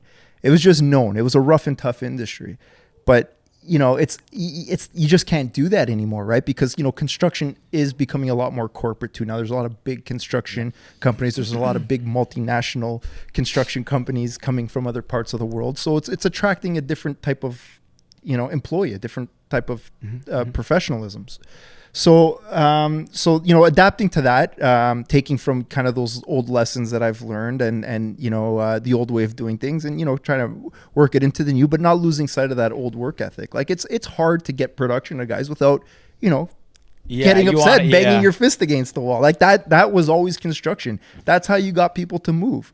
So trying to take a bit of old in you and develop your own style was, I think, for me, the biggest challenge. But and listen, we're always going to keep adapting and changing to new ways. But what about you guys? I'm curious. Like, George, maybe it's such an interesting perspective, though, that like that it's because I growing up as well, like I was always involved in the business. Like I used to like want to shadow my dad when I was a kid and go to work with him. And to your point, like seeing how different it is. Someone messed up. Not to say you'd go and like make them feel small or stupid, but like you'd say like, hey, you can't do this, and like you'd be like, you got to fix it, you got to do better. And they talk a little bit more, probably more assertive and aggressively, you would say, but it's pushing people to do better. And what's interesting is like you would see so many people that would like, they would take that and they'd work and they'd get better and they'd move their way up to companies or start their own company and all these things. And culture's changing a bit in that regard. I don't want to speak too broadly, but it is changing. But I feel like in your work too, what I've noticed, like you brought a lot of technology into your business, and like it seems like that's kind of the direction now going forward, right? Yeah. Yes. Like technology, not just from like the basic sake of performing the service, but also in general operation from the office. Trying to innovate and do things differently. Right. I think, that we're definitely doing some things now that I think that I can honestly, I'm pretty confident no other cleaning company is doing. But to answer your first question, and I had to think about it for a bit, because there's a few things, like being a second generation, there's a stat that I will never forget. And I remember my dad mentioned it to me. I must have been like 12. I have always been fascinated by business. I have always like, it is the thing that brings me the most joy is talking about things related to the business world and how businesses are run. I don't know why. I love it. I could talk about companies and different things and how they do things all day. But one thing that I always had at the back of my mind is that second generation companies historically have like a 60% chance of failure. Like historically, yes. It doesn't feel like that anymore though. It doesn't. Like Yeah. But what I'm saying is, so second generation is like, there's a stat, it's like 60, maybe more. And third generation is like 90%. Like the business will still fail. like a Daniel, can you look that up? What generation, how when it moves second and third generation? like success rates of like multi-generation. It gets slim. That's and a tough one to even Google. Well, no, you can find it. You can look it up. But just on that point, that always stuck with me. And when I came into the business, I was young. I was right out of university, but I had a big ego. At times I still do, but no. Yeah. In fairness, I still, every human, no, it's fair. Every human has an ego. And I had the biggest one probably possible. I came in thinking, it's family business. Yeah. I'm going to be the quote unquote boss. I can do what I want to make the company move in the direction we need to, so there's no real repercussions. And I can truthfully say, and you could pull any one of my colleagues, whatever, like I wasn't empathetic. I was actually probably like very, maybe mean at times. Like I was trying to get my way at all costs, thinking that that's how you survive in business, be cutthroat. And I am not ashamed to admit it. From you fired you trimmed all the fat, come in and fired all the fat people. I don't fire the fat people. That's not the best lines. My buddies joke with that. One of my buddies called me Bobby Pellet once, and I did not take that too kindly, but he wasn't wrong. Anyways, so that was always the thing. Is like the hardest thing was like, so having that ego and thinking that I'm gonna do this, I'm gonna make things happen this way. And then it took me a while to realize, like, I left for that trip, and it kind of opened my eyes, like, hey, you can't treat people this way. And I wasn't mean to everybody, but I just didn't handle things in like fair and a little bit empathetic. Like, okay, what are they going through? Maybe they made a mistake, whatever. It was like one strike, you're out. So came back to work. One strike, fuck. Well, I don't know. I was just a little bit. I took things personally, right? Getting that ego, you take things the wrong way. You blame people for the mistakes rather than take ownership for them. Then I came back. And I was like, okay, can't do that. So I felt like I grew, but then I really didn't realize like how to really put your ego aside still and do what's best for the business. Because at the end of the day, business is not personal. It is. I still think it's personal when it's your business. I take everything personally, but when it comes to making a decision for the business, you have to do what's best for the business. Right. And when it's a family business, you have personalities and you have your family to worry about. And I guess you work with your brother, your sister a little bit, but like I have my two siblings and I are all involved day to day. Plus our father's still around. Uh-huh.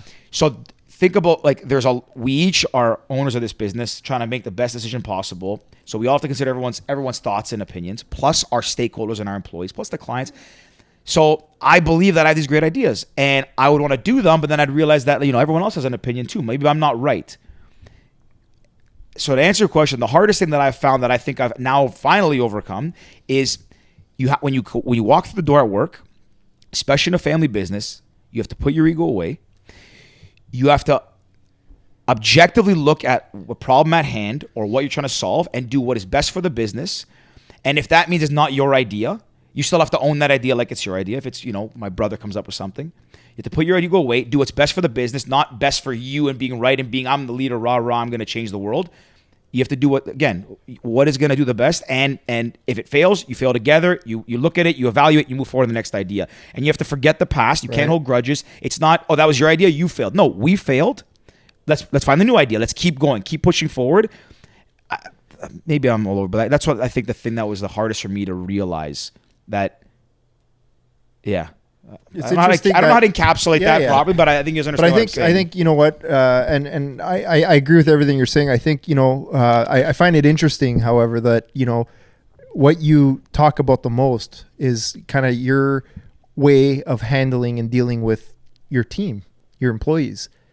And I find for me, like, listen, we have a great team, and it's funny. I always tell my team that, hopefully one day I could be working for you guys because they are great. But, dealing with employees, with staff, with teammates, whatever is probably the biggest challenge, I think, in running a business. Mm-hmm. I think, clients, and again, every business is different, right? Depending on what you do. But, again, very fortunate, great clients. But it's the employees is basically what I'm trying to say is been the biggest challenge.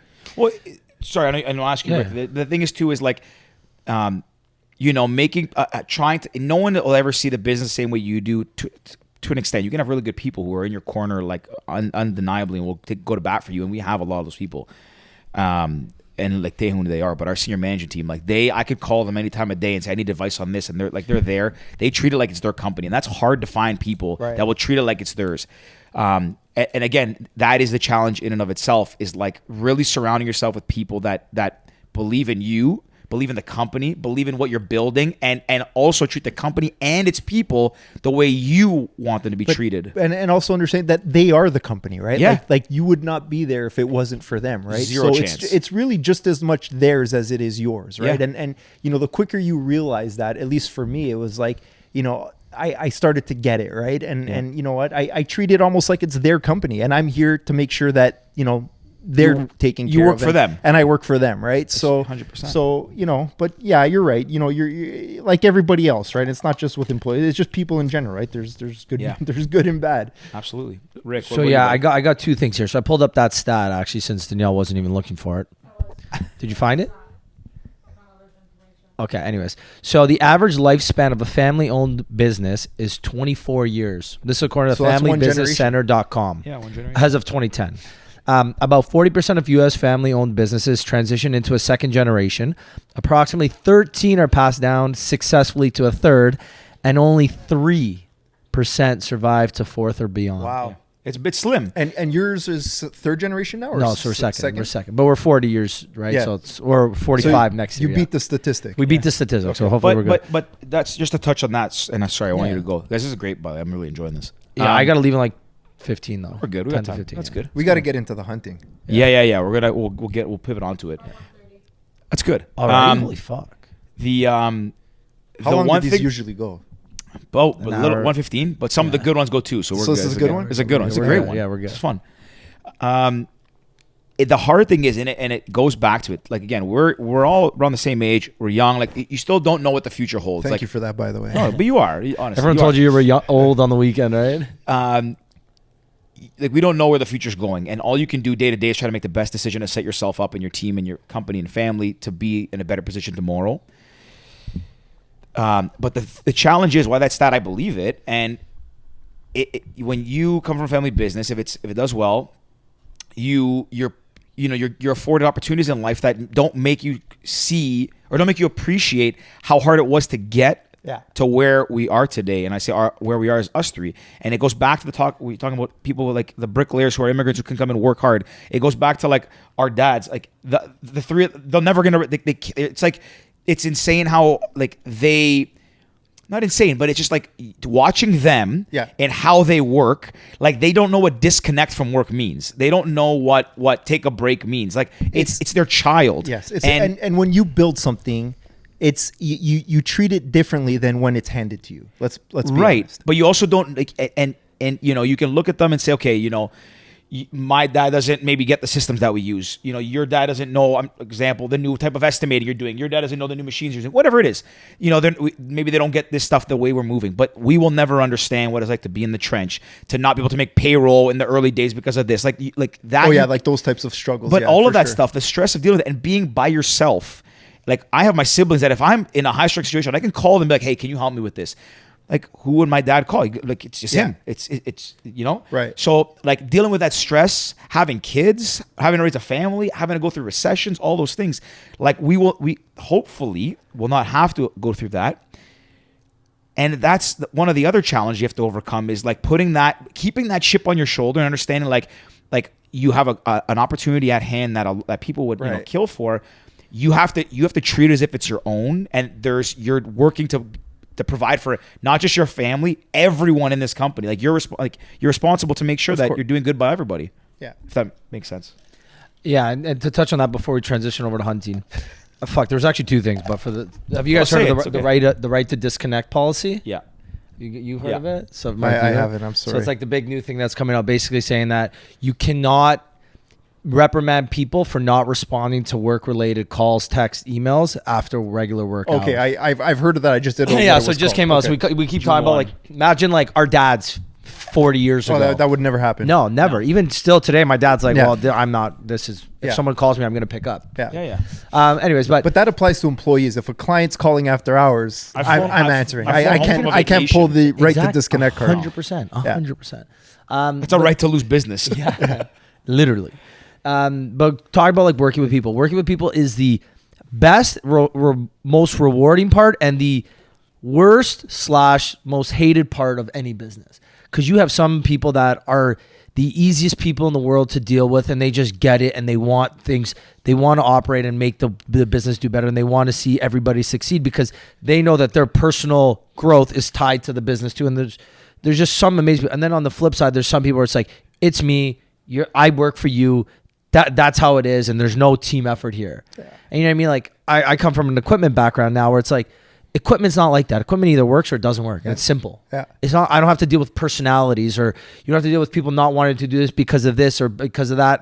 It's like, no, it's a machine either works or if something's broken, you can fix it and put it right back to work. Now I'm more of an operations dealing with. Now my main job is dealing with people. And it's some days I'm like, what the fuck did I sign myself up for? You can't fix the broken one. Sometimes I'm just like I have my notes on like basically the entire company. I'm like, okay, well, this guy's short a guy, but he can't work with this guy because they don't get along. So let me swap this person to put him there. Oh, but I forgot that this guy only works till 3:00 on Tuesdays because he got to pick up his kid. And then this person can't cover for that person. Oh, yeah. And you're like, what the fuck? And then sometimes you get the person like, hey, can you help me? I was like, no, why would I help you out? My job's more important than that person's job. It's like, guys, we're on the same fucking team here. You know what I mean? That's those are the just struggle, random, right? But that's the thing with people, right? It's like there's personality, so it can be the easiest, most rewarding time. Because sometimes you make a phone call. Hey, do you mind helping me out with this? Yeah, no, sure, no problem. Yeah. I've done this 10 times. Here's how you do it. Go X, Y, Z. Boom, boom, boom. Done. Other times it's like, oh, do you mind giving me a hand? Well, I don't have time for that right now. Well, it's okay. What do you do? Maybe I can help you with something. I'll take this off your plate. But yeah, it really comes down to like trying to problem solve, being a leader, right? Yeah. That's really what it comes down to. And it's nice when you're not the only leader, right? Yeah. When you have other leaders within your organization that can prop up those people and find a solution. The big thing in my opinion is like just working as a team. Because at the end of the day, you're all a fucking team, right? Yeah. Like you guys are all working you're on the same ship going in the same direction. When you have people pulling in the other direction, then you're not going. So we're on the same team. Let's all work towards the same goal. Everybody's happy at the end of the day. We can all be happy, and that's it. So yeah, go on. I was gonna say transition to hunting. Before we do, I just want to say one thing because you mentioned one good point, and then we'll get into the fun stuff. We talked about this whole part is fun. This is my favorite part. This whole business stuff between building something and having it handed to you. I think what's important too is, at least for me, and I see you doing it, and Rick, I see you doing it too. Is when you are quote unquote given something, we've all taken from that and built on top of it, right? And now we've kind of created our own businesses within our businesses. Mm-hmm. And we've all done that, all three of us, right? And I think now, so there's an element of this business now that we've created and we own. So you feel that real sense of ownership, right? And you want to see that grow and develop. So I think that's important too. I mean, not that I should be giving business advice to anybody, but if you are given an opportunity to take on a business, look at ways you can help build and grow it and make a piece of that business really yours. Yep. That was a hard thing for me too when I first came in at Impact. The one thing that I never felt was like, oh, this is really mine. Like, not that I didn't appreciate, like it's our family's business gave us the opportunities that we had, and it's our source of income. But like I don't know why I treated it as if it was my own, but there was always this missing thing. Like I was always like, oh, I'm not the founder. Like I didn't do this. Yeah. You treat it as you were given it. You didn't earn it. Yeah. And I for me, and maybe it's, I don't know if the right word is an inferiority complex. Like it's something, but it was like this chip on my shoulder. Like, oh, I'm not, like I didn't earn this. Imposter syndrome maybe is the right word. That's interesting. Yeah. And I in the earliest I felt it. I didn't know I felt it. It took me like till I was about my mid-20s, probably after I got back from my trip, that I realized like, hey, I probably had this like in the back of my mind. That's why I behaved this way. I was trying to prove that like I can, be the boss, the man, the leader, whatever. The thing that but changed it even more is on me, Ricky, and Dave, when we started Cast and ran it. Even though it didn't succeed by the objectively traditional sense, I can say that for myself was one of the biggest successes because it gave me two things. It made me realize going from nothing to something is doesn't matter how good and smart you are and talented and how good your idea is, it is the hardest thing to do in business. Yeah. You could have $1 trillion idea. The execution is by far the hardest part. Ideas are a dime a dozen. Like being able to do is what's most important, and execute consistently. So it made me appreciate that. And it also made me realize, okay, look how hard I just worked to try to get this thing from 0 to 1. Imagine I took that energy and put it in at Impact, because before it was like, okay, maybe I put half the energy, 3/4 in, but because I didn't have that emotional attachment to the business per se, like it's my baby theoretically. But that experience now is going to help you so much with your business focus now, right? Yeah. Because you know what it took to, exactly build something from the ground up. And now look at it like, okay, this is a real thing that I've been given this opportunity. Oh, to go from 0 to 1, like what our fathers did, like that is the hardest part of a business. Sure. Like going the next step, it's still hard. It doesn't get easier. No. Sorry, I would say nothing gets easier, but it's not the hardest part. So all you got to do is work hard, really, really hard. Keep doing what you're doing well, and build on it now, and build on it. And again, like you said, add your thing to it and nurture it. Like make it yours. Yeah, exactly. Make it yours. I think one of the big things with cast for me is that was the first, in the traditional sense, like big failure I had. You know what I mean? Like most of the time you put your effort into something and you succeed to some degree. Okay, I tried to make the NHL, I didn't make it. Okay, well let's get serious. Like it's not gonna fucking happen. But with cast, like there was no thought in my mind that it wasn't gonna succeed in the traditional sense. And there should never be like there was starting a business, right? From start to finish, from start to literally day 99 out of 100 or whatever.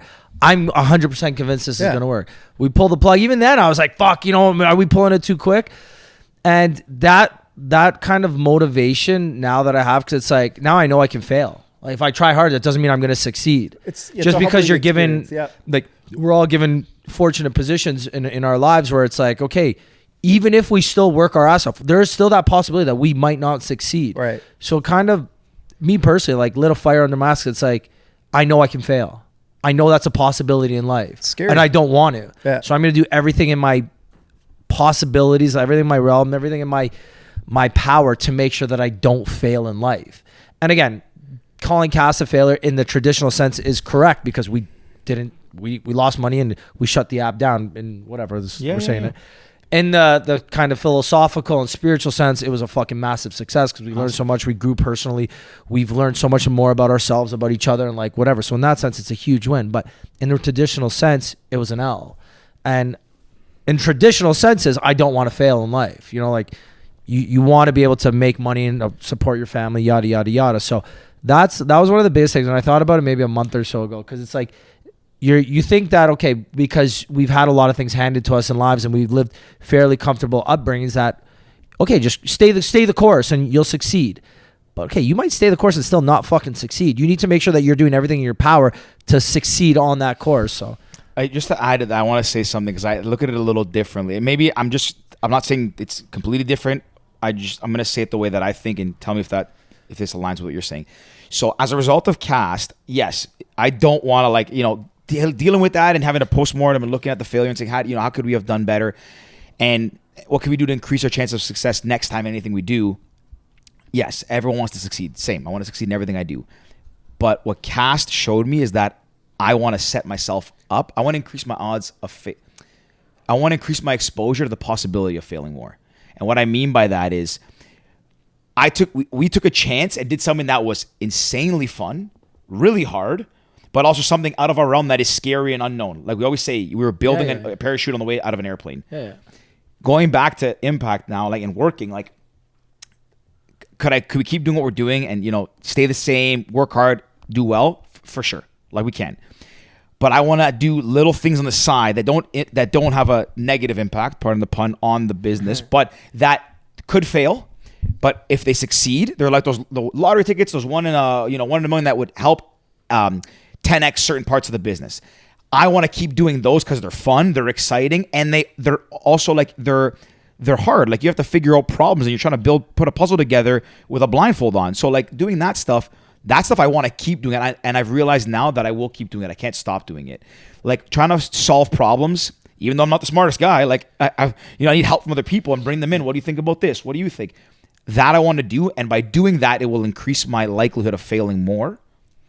But I find it, I don't know. You know, increase your chances of winning in the big picture. Yeah. So I'm not. You're taking risks on smaller things in hopes to win the big ticket. But the reason I said it that way, I feel like you're similar though. You're not someone I want to succeed, so I'm going to be conservative. You're a risk taker too. Yeah. It's I want to take as many shots as it takes to fucking hit. Right. We say it all the time. Shoot or shoot. So I agree with that. On that note, I do want to talk hunting. I need to go. You guys finish talk about Can't hunting. talk You about gotta go? You gotta go. I got a viewing. I gotta go to. That's why. Oh. So I gotta make. Yeah. it Do up we want to listen? Unless we do a separate episode. This has on been hunting. Mark. You've been great. And Like, this do we is long save the already, hunting and do like a I hunting have a episode? lot to say when it comes to hunting. Yeah. So let's. Should we yeah. save it? Yeah. Let's save it. You want to then. save it? Yeah. You're And like- then I we'll know- go we're- hunting, and then we'll talk. I dress like a hunter to talk about hunting. Now, But the thing is, too, you got to keep in mind, this is a long episode. This part, like our friends will all listen to, but our listenership and any podcast tails off. I near think the end. I think most people checked out after the Vegas talk. They're like, "Who are these?" I know guys? Vegas was No, good. Vegas was I a think The good it whole was thing good. was good. Okay, listen. Danny, what do we hit? What are we at?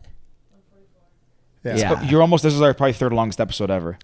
Oh boy. Yeah. And it's good. This is a Okay, fun. so Usually what do I we do? check out at like let's 80 when minutes, wait 70 let's minutes. on that note, when are you going any kind of hunting again? Well, hunting season just ended. That being turkey season. So this fall would be the next. Why don't we Is go that fishing?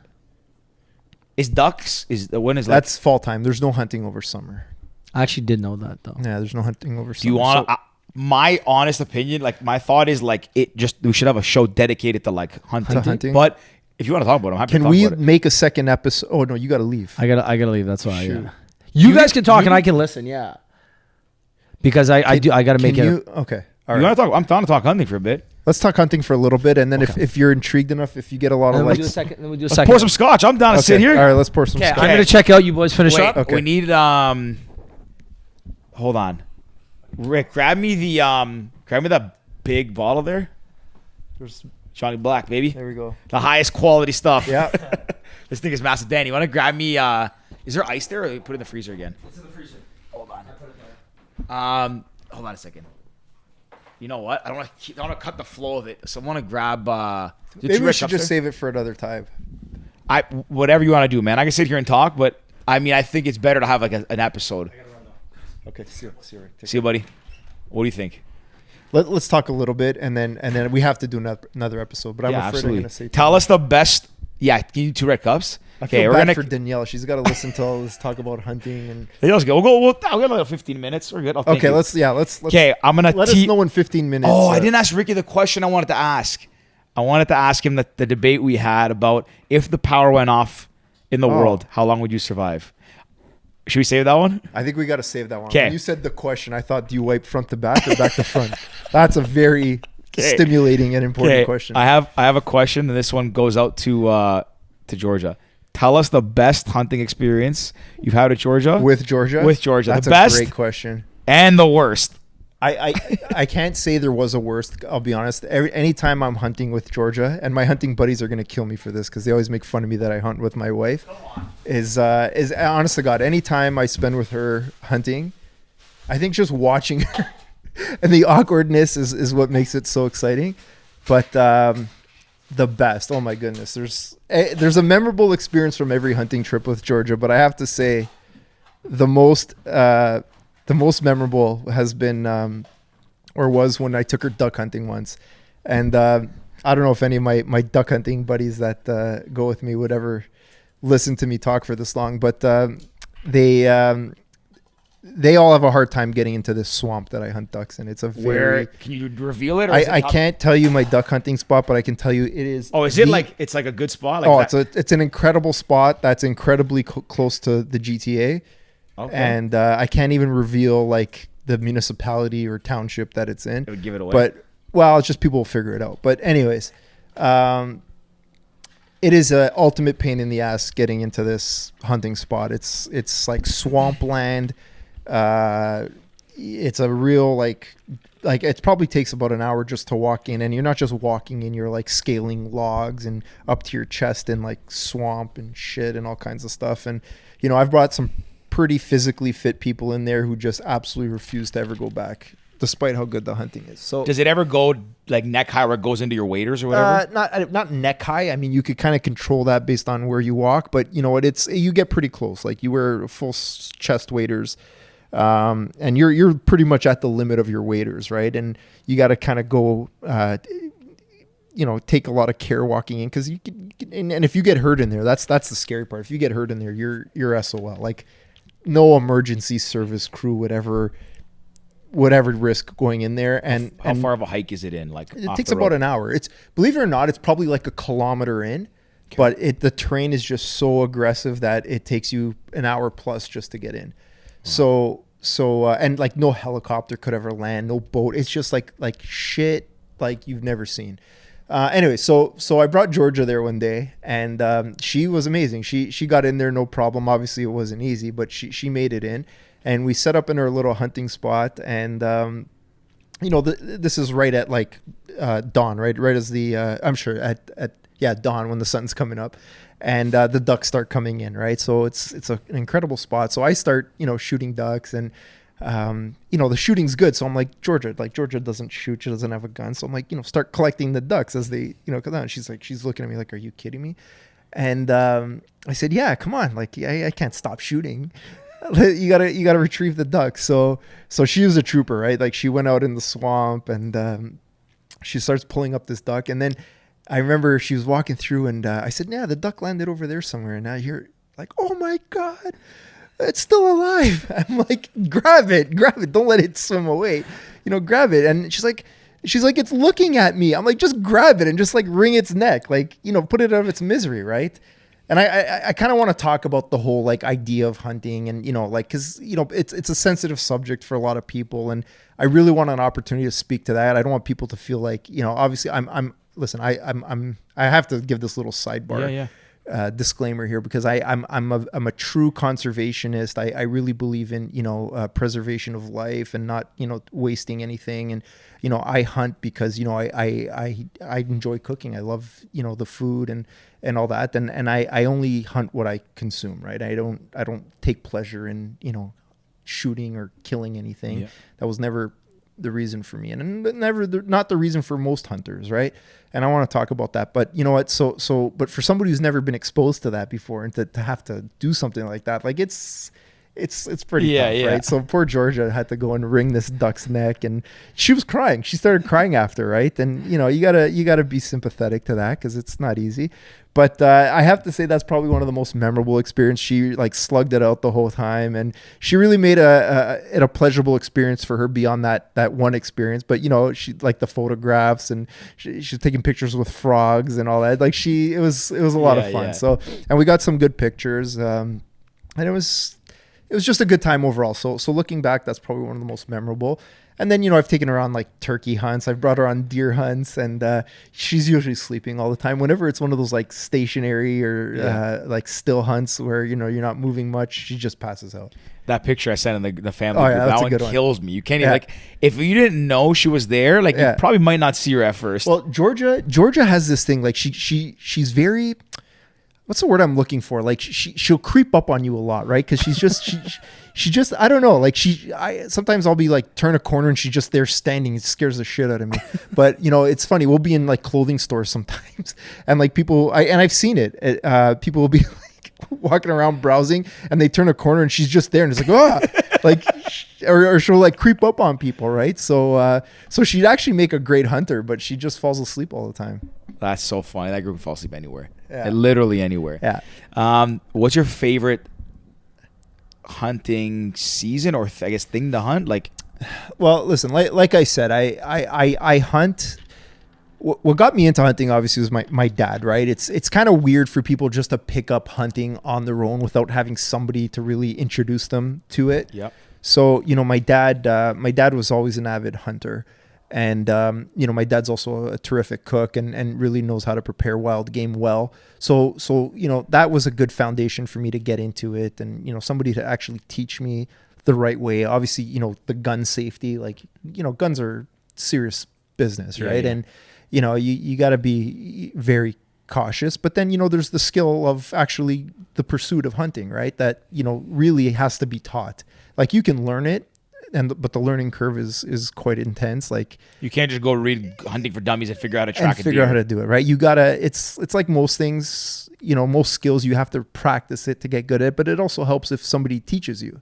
You get the wisdom that they have. Absolutely. So learning that from my dad, was huge. And getting back to your question, like my favorite season, my favorite game. I mean, my dad is a big moose hunter. That's always been his thing, right? And I remember as a kid, my dad used to go on these trips, and I always wish, I one day I'd get to go with him. And when I finally had the opportunity, I really cherished it, right? Because I always wanted to do that. And And, you know, that's kind of our thing, right? It's always been.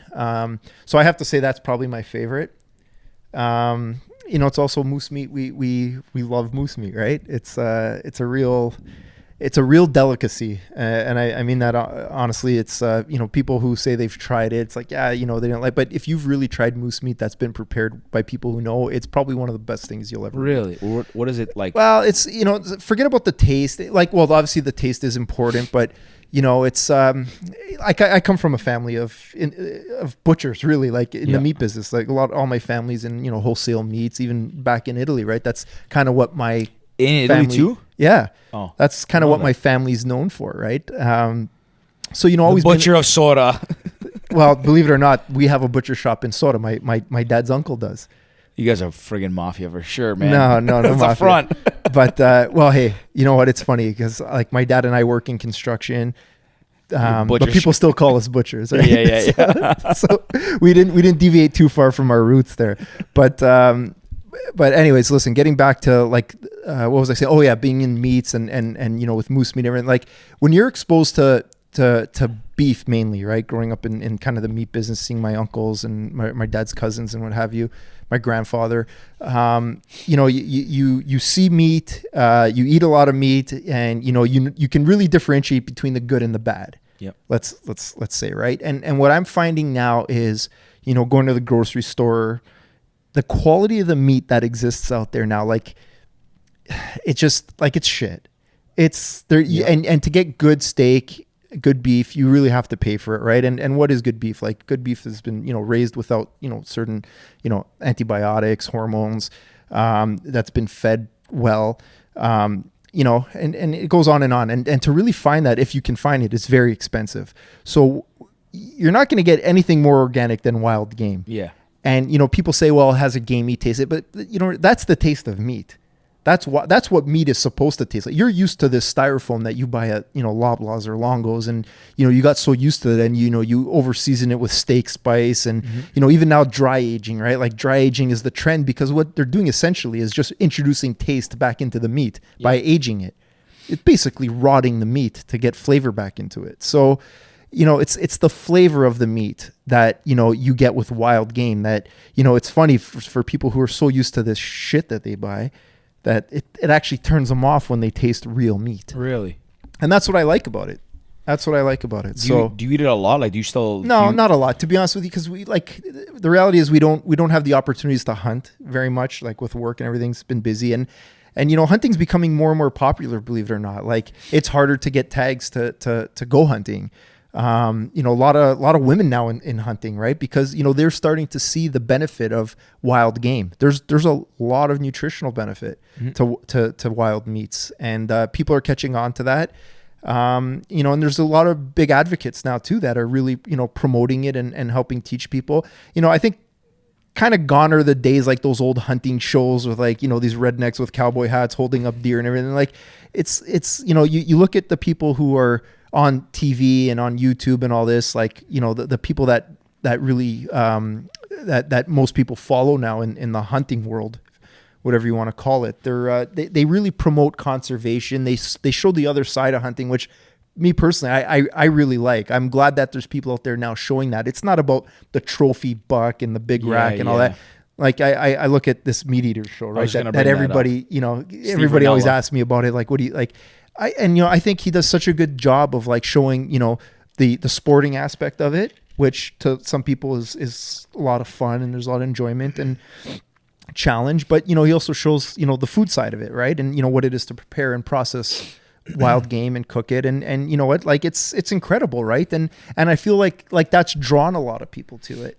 And I say, you know, and I'm happy about that. I'm good because, you know what, and again, this goes into a whole bigger conversation, which I really want to have, and we'll save it. But you know what? Like the people who really appreciate that and understand and have done the pursuit and know what it's like to take a life away, because that is a very difficult thing for I would say most people, right? For sure. If you know, like, you know, I have pets. I have things to do something like that. It's hard, but you have a real great appreciation for that life when you've been in that situation, and because of that too, and I know for me and a lot of people, you have more of a conservation mindset. You now all of a sudden, like, it's important to you that, you know, you see these animals or this wildlife, you know, prosper and flourish, and you want to contribute to that, right? However that is. Like, I want to just say a few other things, like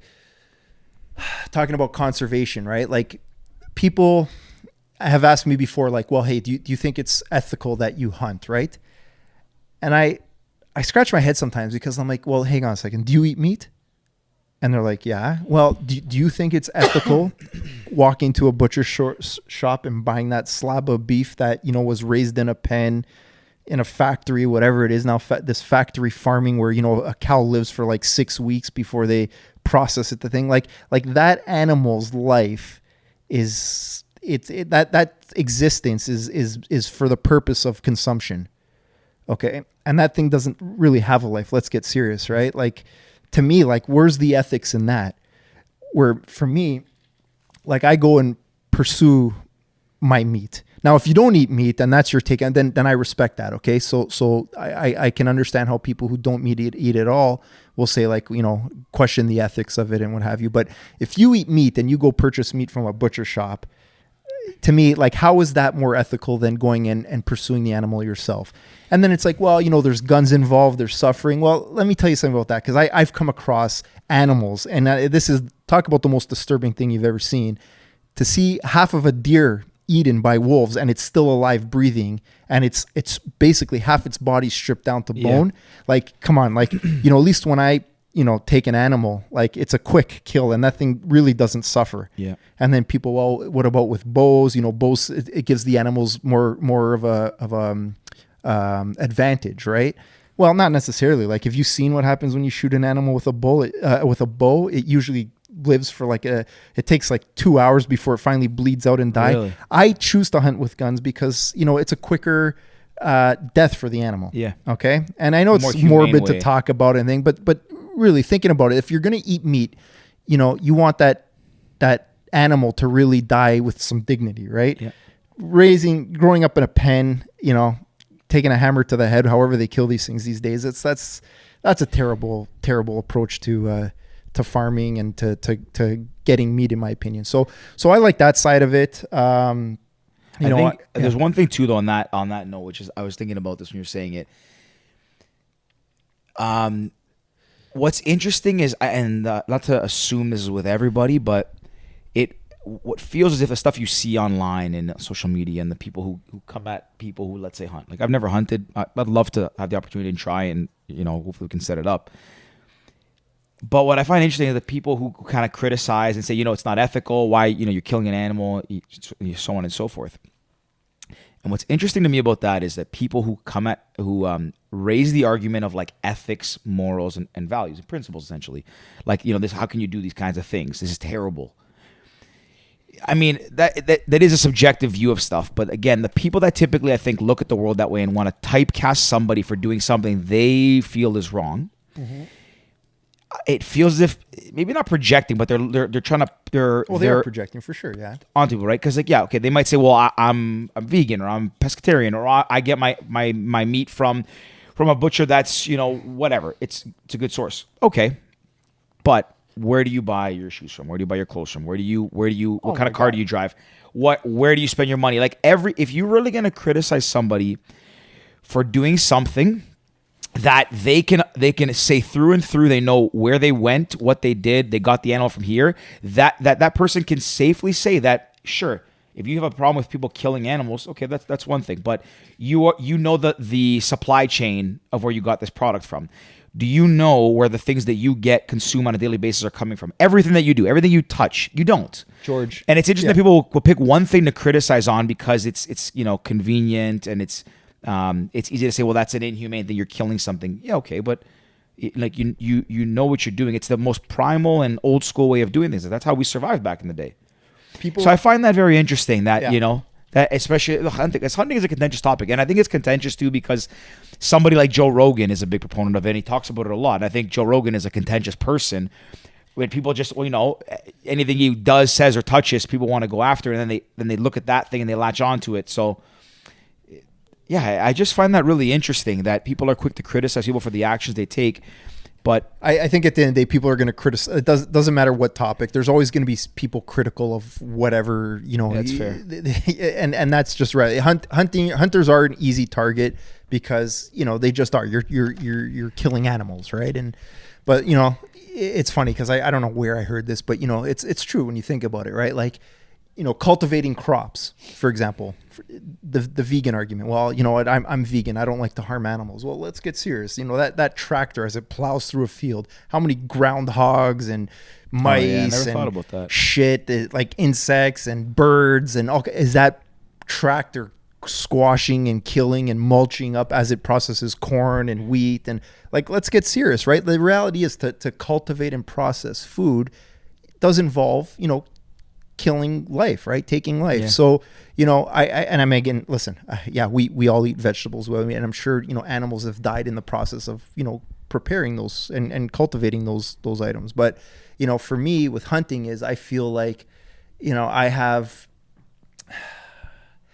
how do I say this? Like, I'm very, even when it comes to hunting, right? Like I'm not the type of hunter where I go out and I just, I see an animal, I shoot it, right? Like, I spend time outdoors. I walk, and I'm very selective too. Like I don't shoot females, right? Like if I can avoid it, like female ducks, female deer. Are you not deers? Are you not allowed to shoot female deers? No, you are. You can get tags to shoot females, and a lot of people do. People actually say that the meat is better in it. But the thing for me is like, listen, females reproduce. Okay? Yeah. Like one male animal can reproduce with multiple females. So to take a female out of the population, I think is more harmful to the overall herd or whatever you want to call it. But, to take a male, there's another male right behind them to replace them and breed that female.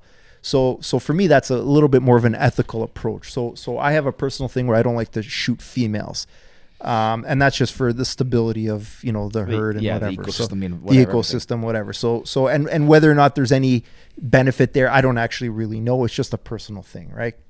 Women are sacred in everything, but especially in wildlife, right? Yeah, absolutely. So that's my thing. But again, everybody's kind of got their style. What I'm really against is like these trophy hunters, like the guys that go to Africa shooting lions and elephants. Stuff. Yeah, that's like terrible. let's get serious. Like, come on, like that's an ego thing. That's a big swinging dick thing. I don't know whatever you want to call it, but like guys want to really show off and hunt the the top of the food chain animals. Like that's not that doesn't do it for me. I see. In fact, that really turns me off hunting. But it gives hunters a bad rap for sure. Oh yeah, for sure. And I think that's what people think about when they hear the word hunter, right? So that's why it was important for me to have this discussion, and hopefully we can talk a little bit more about it. Absolutely. With Rick and whatever, because I don't want to take you guys hunting. I want you guys to see kind of what it's all about and appreciate it. And it's not for everybody, right? Some people come out and they really want it. Really, when they see what it's really about, they decide, hey, listen, this is not for me. That's what I wonder. What it's like is like when you, I've fired a gun maybe a handful of times. Never hunted. I mean, I think I shot a bird maybe one time when I was down in the States, but I've never hunted, and I really want to. But the thought of like that's the one that I have to get my head around is like. Because you see, let's say you're watching hunting shows, whatever, and you see them looking down the barrel, and they get the breathing down. You got to stay calm and all this stuff. But like naturally, like anything in life, I would assume, like that first time you see something in your crosshairs, your heart's probably going a mile a minute. Like there's no way you're holding that gun steady, and like you also shouldn't shoot, I guess, if it's not steady. You cannot. You're absolutely right. And I cannot explain to you what that feeling's like because you have to live it to really understand it. And you're right. There's just so much emotion, right? We talked about Kilimanjaro and you're just feeling like this pressure, this excitement, this remorse, all at the same time. And it really takes over takes over your body, right? So you really got to experience that. But I think, listen, for the people, this was everything, right? Like you to really understand hunting, I think you have to experience it. And like I said, it's not for everybody. Yeah. All right. It's that's one thing I wanted to say. when it comes to like, because you watch the media, like the show Meat Eater, you see them like, when they have a kill, they like, they quarter it or whatever, pack it out, whatever it's called. Have you ever had something that like, okay, so I guess kind of to wrap this up, I think it's a good one. Like, take us through what happens. Like, okay, so maybe not either moose or deer or whatever, because birds, you carry out. But let's say you catch something that's bigger. Right. Typically, when that's happened to you, how far have you been like in somewhere, and how far have you had to like more than one trip? How does that work? So that's actually a very interesting question. I'm glad you brought that up. I never really thought about this question coming up, but the reality is, like, we've been in situations where, we had a great opportunity to take an animal. Yeah. But you know what? We're looking at this thing and this thing's like kind of on the other side of a swamp or standing in a swamp. And we're like, listen, this is a great opportunity to take this animal, but we still have to get this thing out of here. And we'll just opt not to take it because of what's involved to get it out. In fairness to the animal too, because there's a chance we might not be able to get it out. So why take that chance? Even right? like to get to it kind of thing. Whatever, exactly. Yeah. So and that's with comes with the responsibility of being a real conservationist and really taking that type of approach to hunting. Right? It's like you got to respect the animal. And you don't want to put yourself in a situation where that thing would ever be put to waste. So I can tell you, it's people say, the work when it comes to hunting is really after the kill is made, right? Getting the animal out, because you're also on the clock too now. Like, you want to make sure you get it out in a timely, in a reasonable amount of time where the meat's not starting to spoil, especially on a warm day, things like that. So there's a lot of things to consider, right? So, but I could tell you, it's not easy.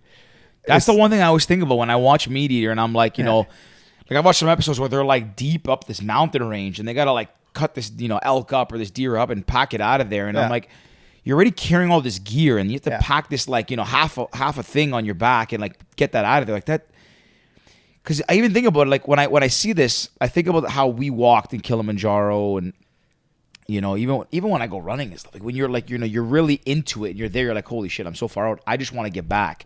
And then to think like, when you're hunting and I see them and they're hiking out 3, 4, 5, 10, 15, whatever, into wherever they are. It's unbelievable. Yeah. And then you gotta find the animal, like take your shot, get the kill, cut it up and get it out. Like that's like it's a whole process. It's And I think Meat Eater actually makes it look easy when you watch it. Yeah, it seems condensed. Incredibly hard. What would you say in your opinion of the whole process? Getting to your site, parking the car, getting out and hiking. Between that moment you leave the car, and assuming you have a kill, right, and getting back to the car. Between those 2 times of being in the car, what is the hardest part? Oh, definitely packing the animal out for sure. Yeah. Oh yeah. Like cutting it up, packing it, all that stuff. Well, see, and again, everybody has a bit of a different approach. For me, it's like I like to take the animal out whole. I don't like to carve it out in the woods because then like if it gets wet, if it gets dirt, like. So you carry an entire animal on your back? Well, or drag it. Like we, and that's the thing that this is where it comes down to, taking an animal in a place that's accessible. Okay. Can we drive an ATV up to it? Can we easily walk up to it and kind of pull it out? Because that's the best case scenario. If you can pull out an animal, hang it whole, and then, properly process it. Yeah. To cut it out in little pieces and pack it out, you're getting it dirty, you're getting it wet. You'll see a lot of that on the Meat Eater because they do a lot of those extreme hunts too in the mountains and in the desert. And it's a little bit of a different hunt than kind of what we see here. Like you're reasonably close to roads and paths and stuff like that. You're not hiking mountains and deserts and all that stuff. But yeah, in those cases, that's what you have to do. You cut it up and you bring it out in pieces. And some guys can do it. You got to be in pretty good shape to do it. It's not that might be the hardest part for me is like having to butcher the animal there. But the thing is, like you listen to these guys. A lot of them have podcasts and shows. Like they train year round for those types of scenarios. Yeah. Like I don't know if you know Cam Hanes. The guy runs a marathon every day. Yeah. I actually wonder because I heard them say that once on like Joe Rogan, or Joe Rogan said it about him. He said he runs a marathon every day. Distance every day. But he runs like a 10 mile in the morning, 20 miles at lunch, 10 miles at night, or something. And on top of all the other workouts that he does, because he's done a lot of weight training. That's absurd. But when you listen to him talk, and when he talks, like he says he trains to hunt because he's a big bow hunter and he does a lot of those extreme hunts where he's bringing packing meat out of the bush and whatever. Yeah. But he says he does that to make him a better hunter more efficient hunter. It's like he has to be better at his craft. Exactly. And that's crazy. his motivation. That's crazy. I guess kind of feel bad for Danny. We've already like over 2 hours here. So it might be our longest episode. No. What's our longest? Oh, wow. That was John Famous. We had them on recently. These guys you would love hanging out. Legends. Yeah. Legends. Well, listen, like I said, lots to talk about. Yeah, I have one last question, Sure. and then we're gonna do this again. Yeah. I don't know how we waited so long to do this, but we gotta do this again. And we should do it. We should plan to set it up so we do like a hunt, something related to it. I know that I want to get my my hunting license. I think Ricky does too. We talked about this, so we'll get that all organized. But what, Danny? Same. You want to get it? I'm gonna do a. You should. We're We should gonna all go. get an instructor to come to my probably my office like on a Saturday Sunday and do a course. You're in? Okay. Last question. I got a few guys too that want to join in on that. You sent me the info. I think I'm gonna call them up. The last question I have for you, in regards to like you know, you're talking about these hunting experiences. Those guys do extreme hunts. Yeah. What is your dream hunt, or one that the bucket list #1 hunt you'd want to do in a place or a type of animal, whatever it is? It's going to be a moose hunt, I think for sure. Probably like an Alaskan or Yukon moose hunt. Like, Okay. I just, aside from the fact that it's like those are like the biggest moose you'll find. They're known to be a big moose, whatever they call it, like subspecies. Okay. But it's the terrain, right? Like, and what's so cool about moose is how receptive they are to calling, especially the bull moose in the rut during the mating season. To see that, how you can literally bring this 2,000-pound animal literally in on a string with good calling from miles away is just incredible. Really? And that's something just because obviously like I said, we are big moose hunters. I like to hunt moose. To me, that is like the ultimate dream hunt. With my dad, with some of my hunting group, I think, because without them, it wouldn't be the same experience. Yeah. What would you say? I got one last one. What would you say is the thing you're best at when it comes to hunting? Probably duck hunting. Yeah. Yeah, I'm a bit of a sniper when it comes to like I can. Oh yeah, like and you know what? It's true. Like I'll tell you quickly. Like I have an uncle who loves trap shooting. But you put like a wild animal in front of him, like a duck, and he can't hit shit, right? But clays Really? all day long. It's Is it a mental thing? No, it's clays are predictable, right? You know the direction it's going. Once it releases, it's going one way. When a bird's flying like this, it's a different approach to shooting. And then when I shoot clays, I'm terrible. I can't hit clays. Really? Like I can, but like you're better at shooting ducks. Oh yeah, it's just really. Oh yeah. It's just the approach to shooting, the technique. It is different. Wow. And once you've kind of, I don't want to say mastered it, not that I'm a master, but once you've learned that technique, it's like it's impressive. Yeah, it's a lot of fun too. Like Georgia, yeah. Like I've brought Georgia, and she's like, how the heck did you do that? It's just like she can't just pick him out of the sky. Well, I mean, listen, it's it does take a lot of practice, and you start with clays, and you got to get comfortable with that, technique and that movement. But then once you are in a real life situation, it's different. You can't compare it. So that's probably, okay. I think the question is my yeah. So okay, yeah. So lots to talk about. Yeah. Like I said, for those who are interested, I mean, it's I have a lot to say, and I think not enough people talk about it. It's kind of like a faux pas, and it's not really like mainstream topic that people are too interested in listening to or talking about. But you know what, the people who are curious, I'd like to kind of engage them, right? Yeah. I think, but to kind of bring that point home, I think you said it. Hunting is becoming more popular, and I wonder if that is a result of call it the Joe Rogan factor, because a lot of stuff he talks about, I would venture to guess that if you check the Google search history after one of his, let's say an episode that came out about whether he talked about the carnivore diet or his hunting things or about whatever he talks about that I think is new, like that guy objectively has probably the biggest listener base in media in general right now of any personality of any show. So I wonder if hunting is the growing interest in hunting is a byproduct of that. If it's maybe a byproduct of the pandemic, people realizing, hey, what if one day we can't get food? We have to know how to hunt. Like it could be a multitude and I of think things. people are starting to realize that, right? And I'll tell you another quick story. I grew up with very good friend of mine growing up, exceptionally smart, and this guy could have been top engineer, top doctor, top lawyer, whatever he wanted. The guy was just like naturally gifted, super brilliant, but he saw real value in learning agricultural sciences and understanding how to, basically grow, cultivate, process food, because he saw in the future that really being a skill set that, had a lot of value to it. And I think more and more people are seeing the value in that. Everybody needs food to live. Yeah. Not many people know how to make food. Yeah, people know how to cook food, but how do you actually make food? Like, how do you, grow food? How do you go and harvest food? I'd venture to guess like probably Very maybe few. 1% of the Very population. few. And actually, I would actually argue that, how people say, live in North America, you're not more than likely, but, a greater relative to a global economy. If you live in North America, you're probably part of, let's say, the top 10% in theory. I would argue that it's the inverse when it comes to being able to harvest and grow your own food with the rest of the world. We were probably in the bottom 10%. I think anybody, like most people in the developed world, like high 90%. That's what I mean. Don't have a clue. In the developed world. Sorry. Yeah. In the developing world, it's in the developing world, it's the complete opposite. Yeah. Like you shut the lights off tomorrow, North America, their life doesn't change down there. We're doomed. People in the developing world, it's just another day in the life. People in Yanta are still going out and picking olives. They're still going out and harvesting those goats. I mean, but it's true. It's So lots to think about. I mean, and like I said, I could talk about this all day long, and I want to talk about this. I think there's lots to say, lots I want to say, and I haven't, and honestly, Marcus, this has been a great one. It's been a lot of fun. Yeah, we're gonna do it again, but you know what we'll do? We'll end this on this question, and I asked it earlier. I wanted to ask it because I wanted Ricky's opinion. We'll ask it to end this episode, and we'll tell people, like, when hopefully whoever made it this far, we'll say, send us what your, kind of your answer is, and our friends will probably hear it, and we'll ask them too, and we'll talk about it to kind of kick off the next one. Okay.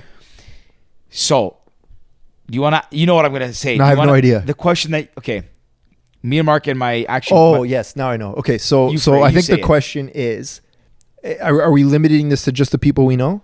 No, let's say no. Ask it to anybody, but also it applies worldwide if this happened. Like if we're like in a doomsday event where like the lights go off, like how soon would it take for like people to start dying off? Yes, but or how long? I would ask you so the question is, tomorrow you wake up and the power grid's off, cell phones, the communications, everything is shut off. Yeah, we're off the grid. Yeah, it is basically a doomsday scenario. Yeah. How long would you survive? So the question is like me personally.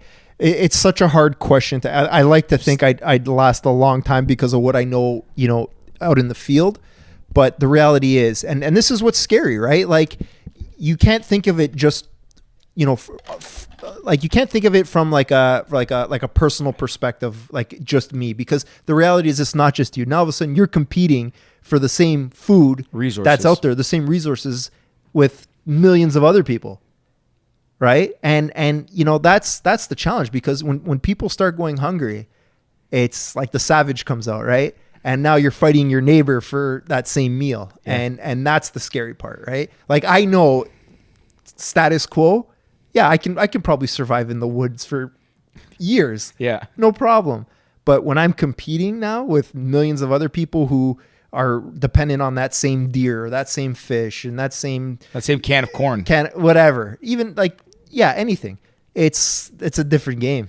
That's what I wonder, and that's why I would only to say a number. I want everyone to think about it. I want Danny's answer later. I want Ricky. I want everybody. So the next episode we have, that's how when we sit down again, we're gonna start it there. I like it. We ask every guest if people want to find out more about you, what you're doing, asking for hunting advice. Where do they go? How do they find I don't you? have I have a work website, but you're not going to learn anything about me there. Instagram. I think Instagram, the Corsetti is my name, my tag.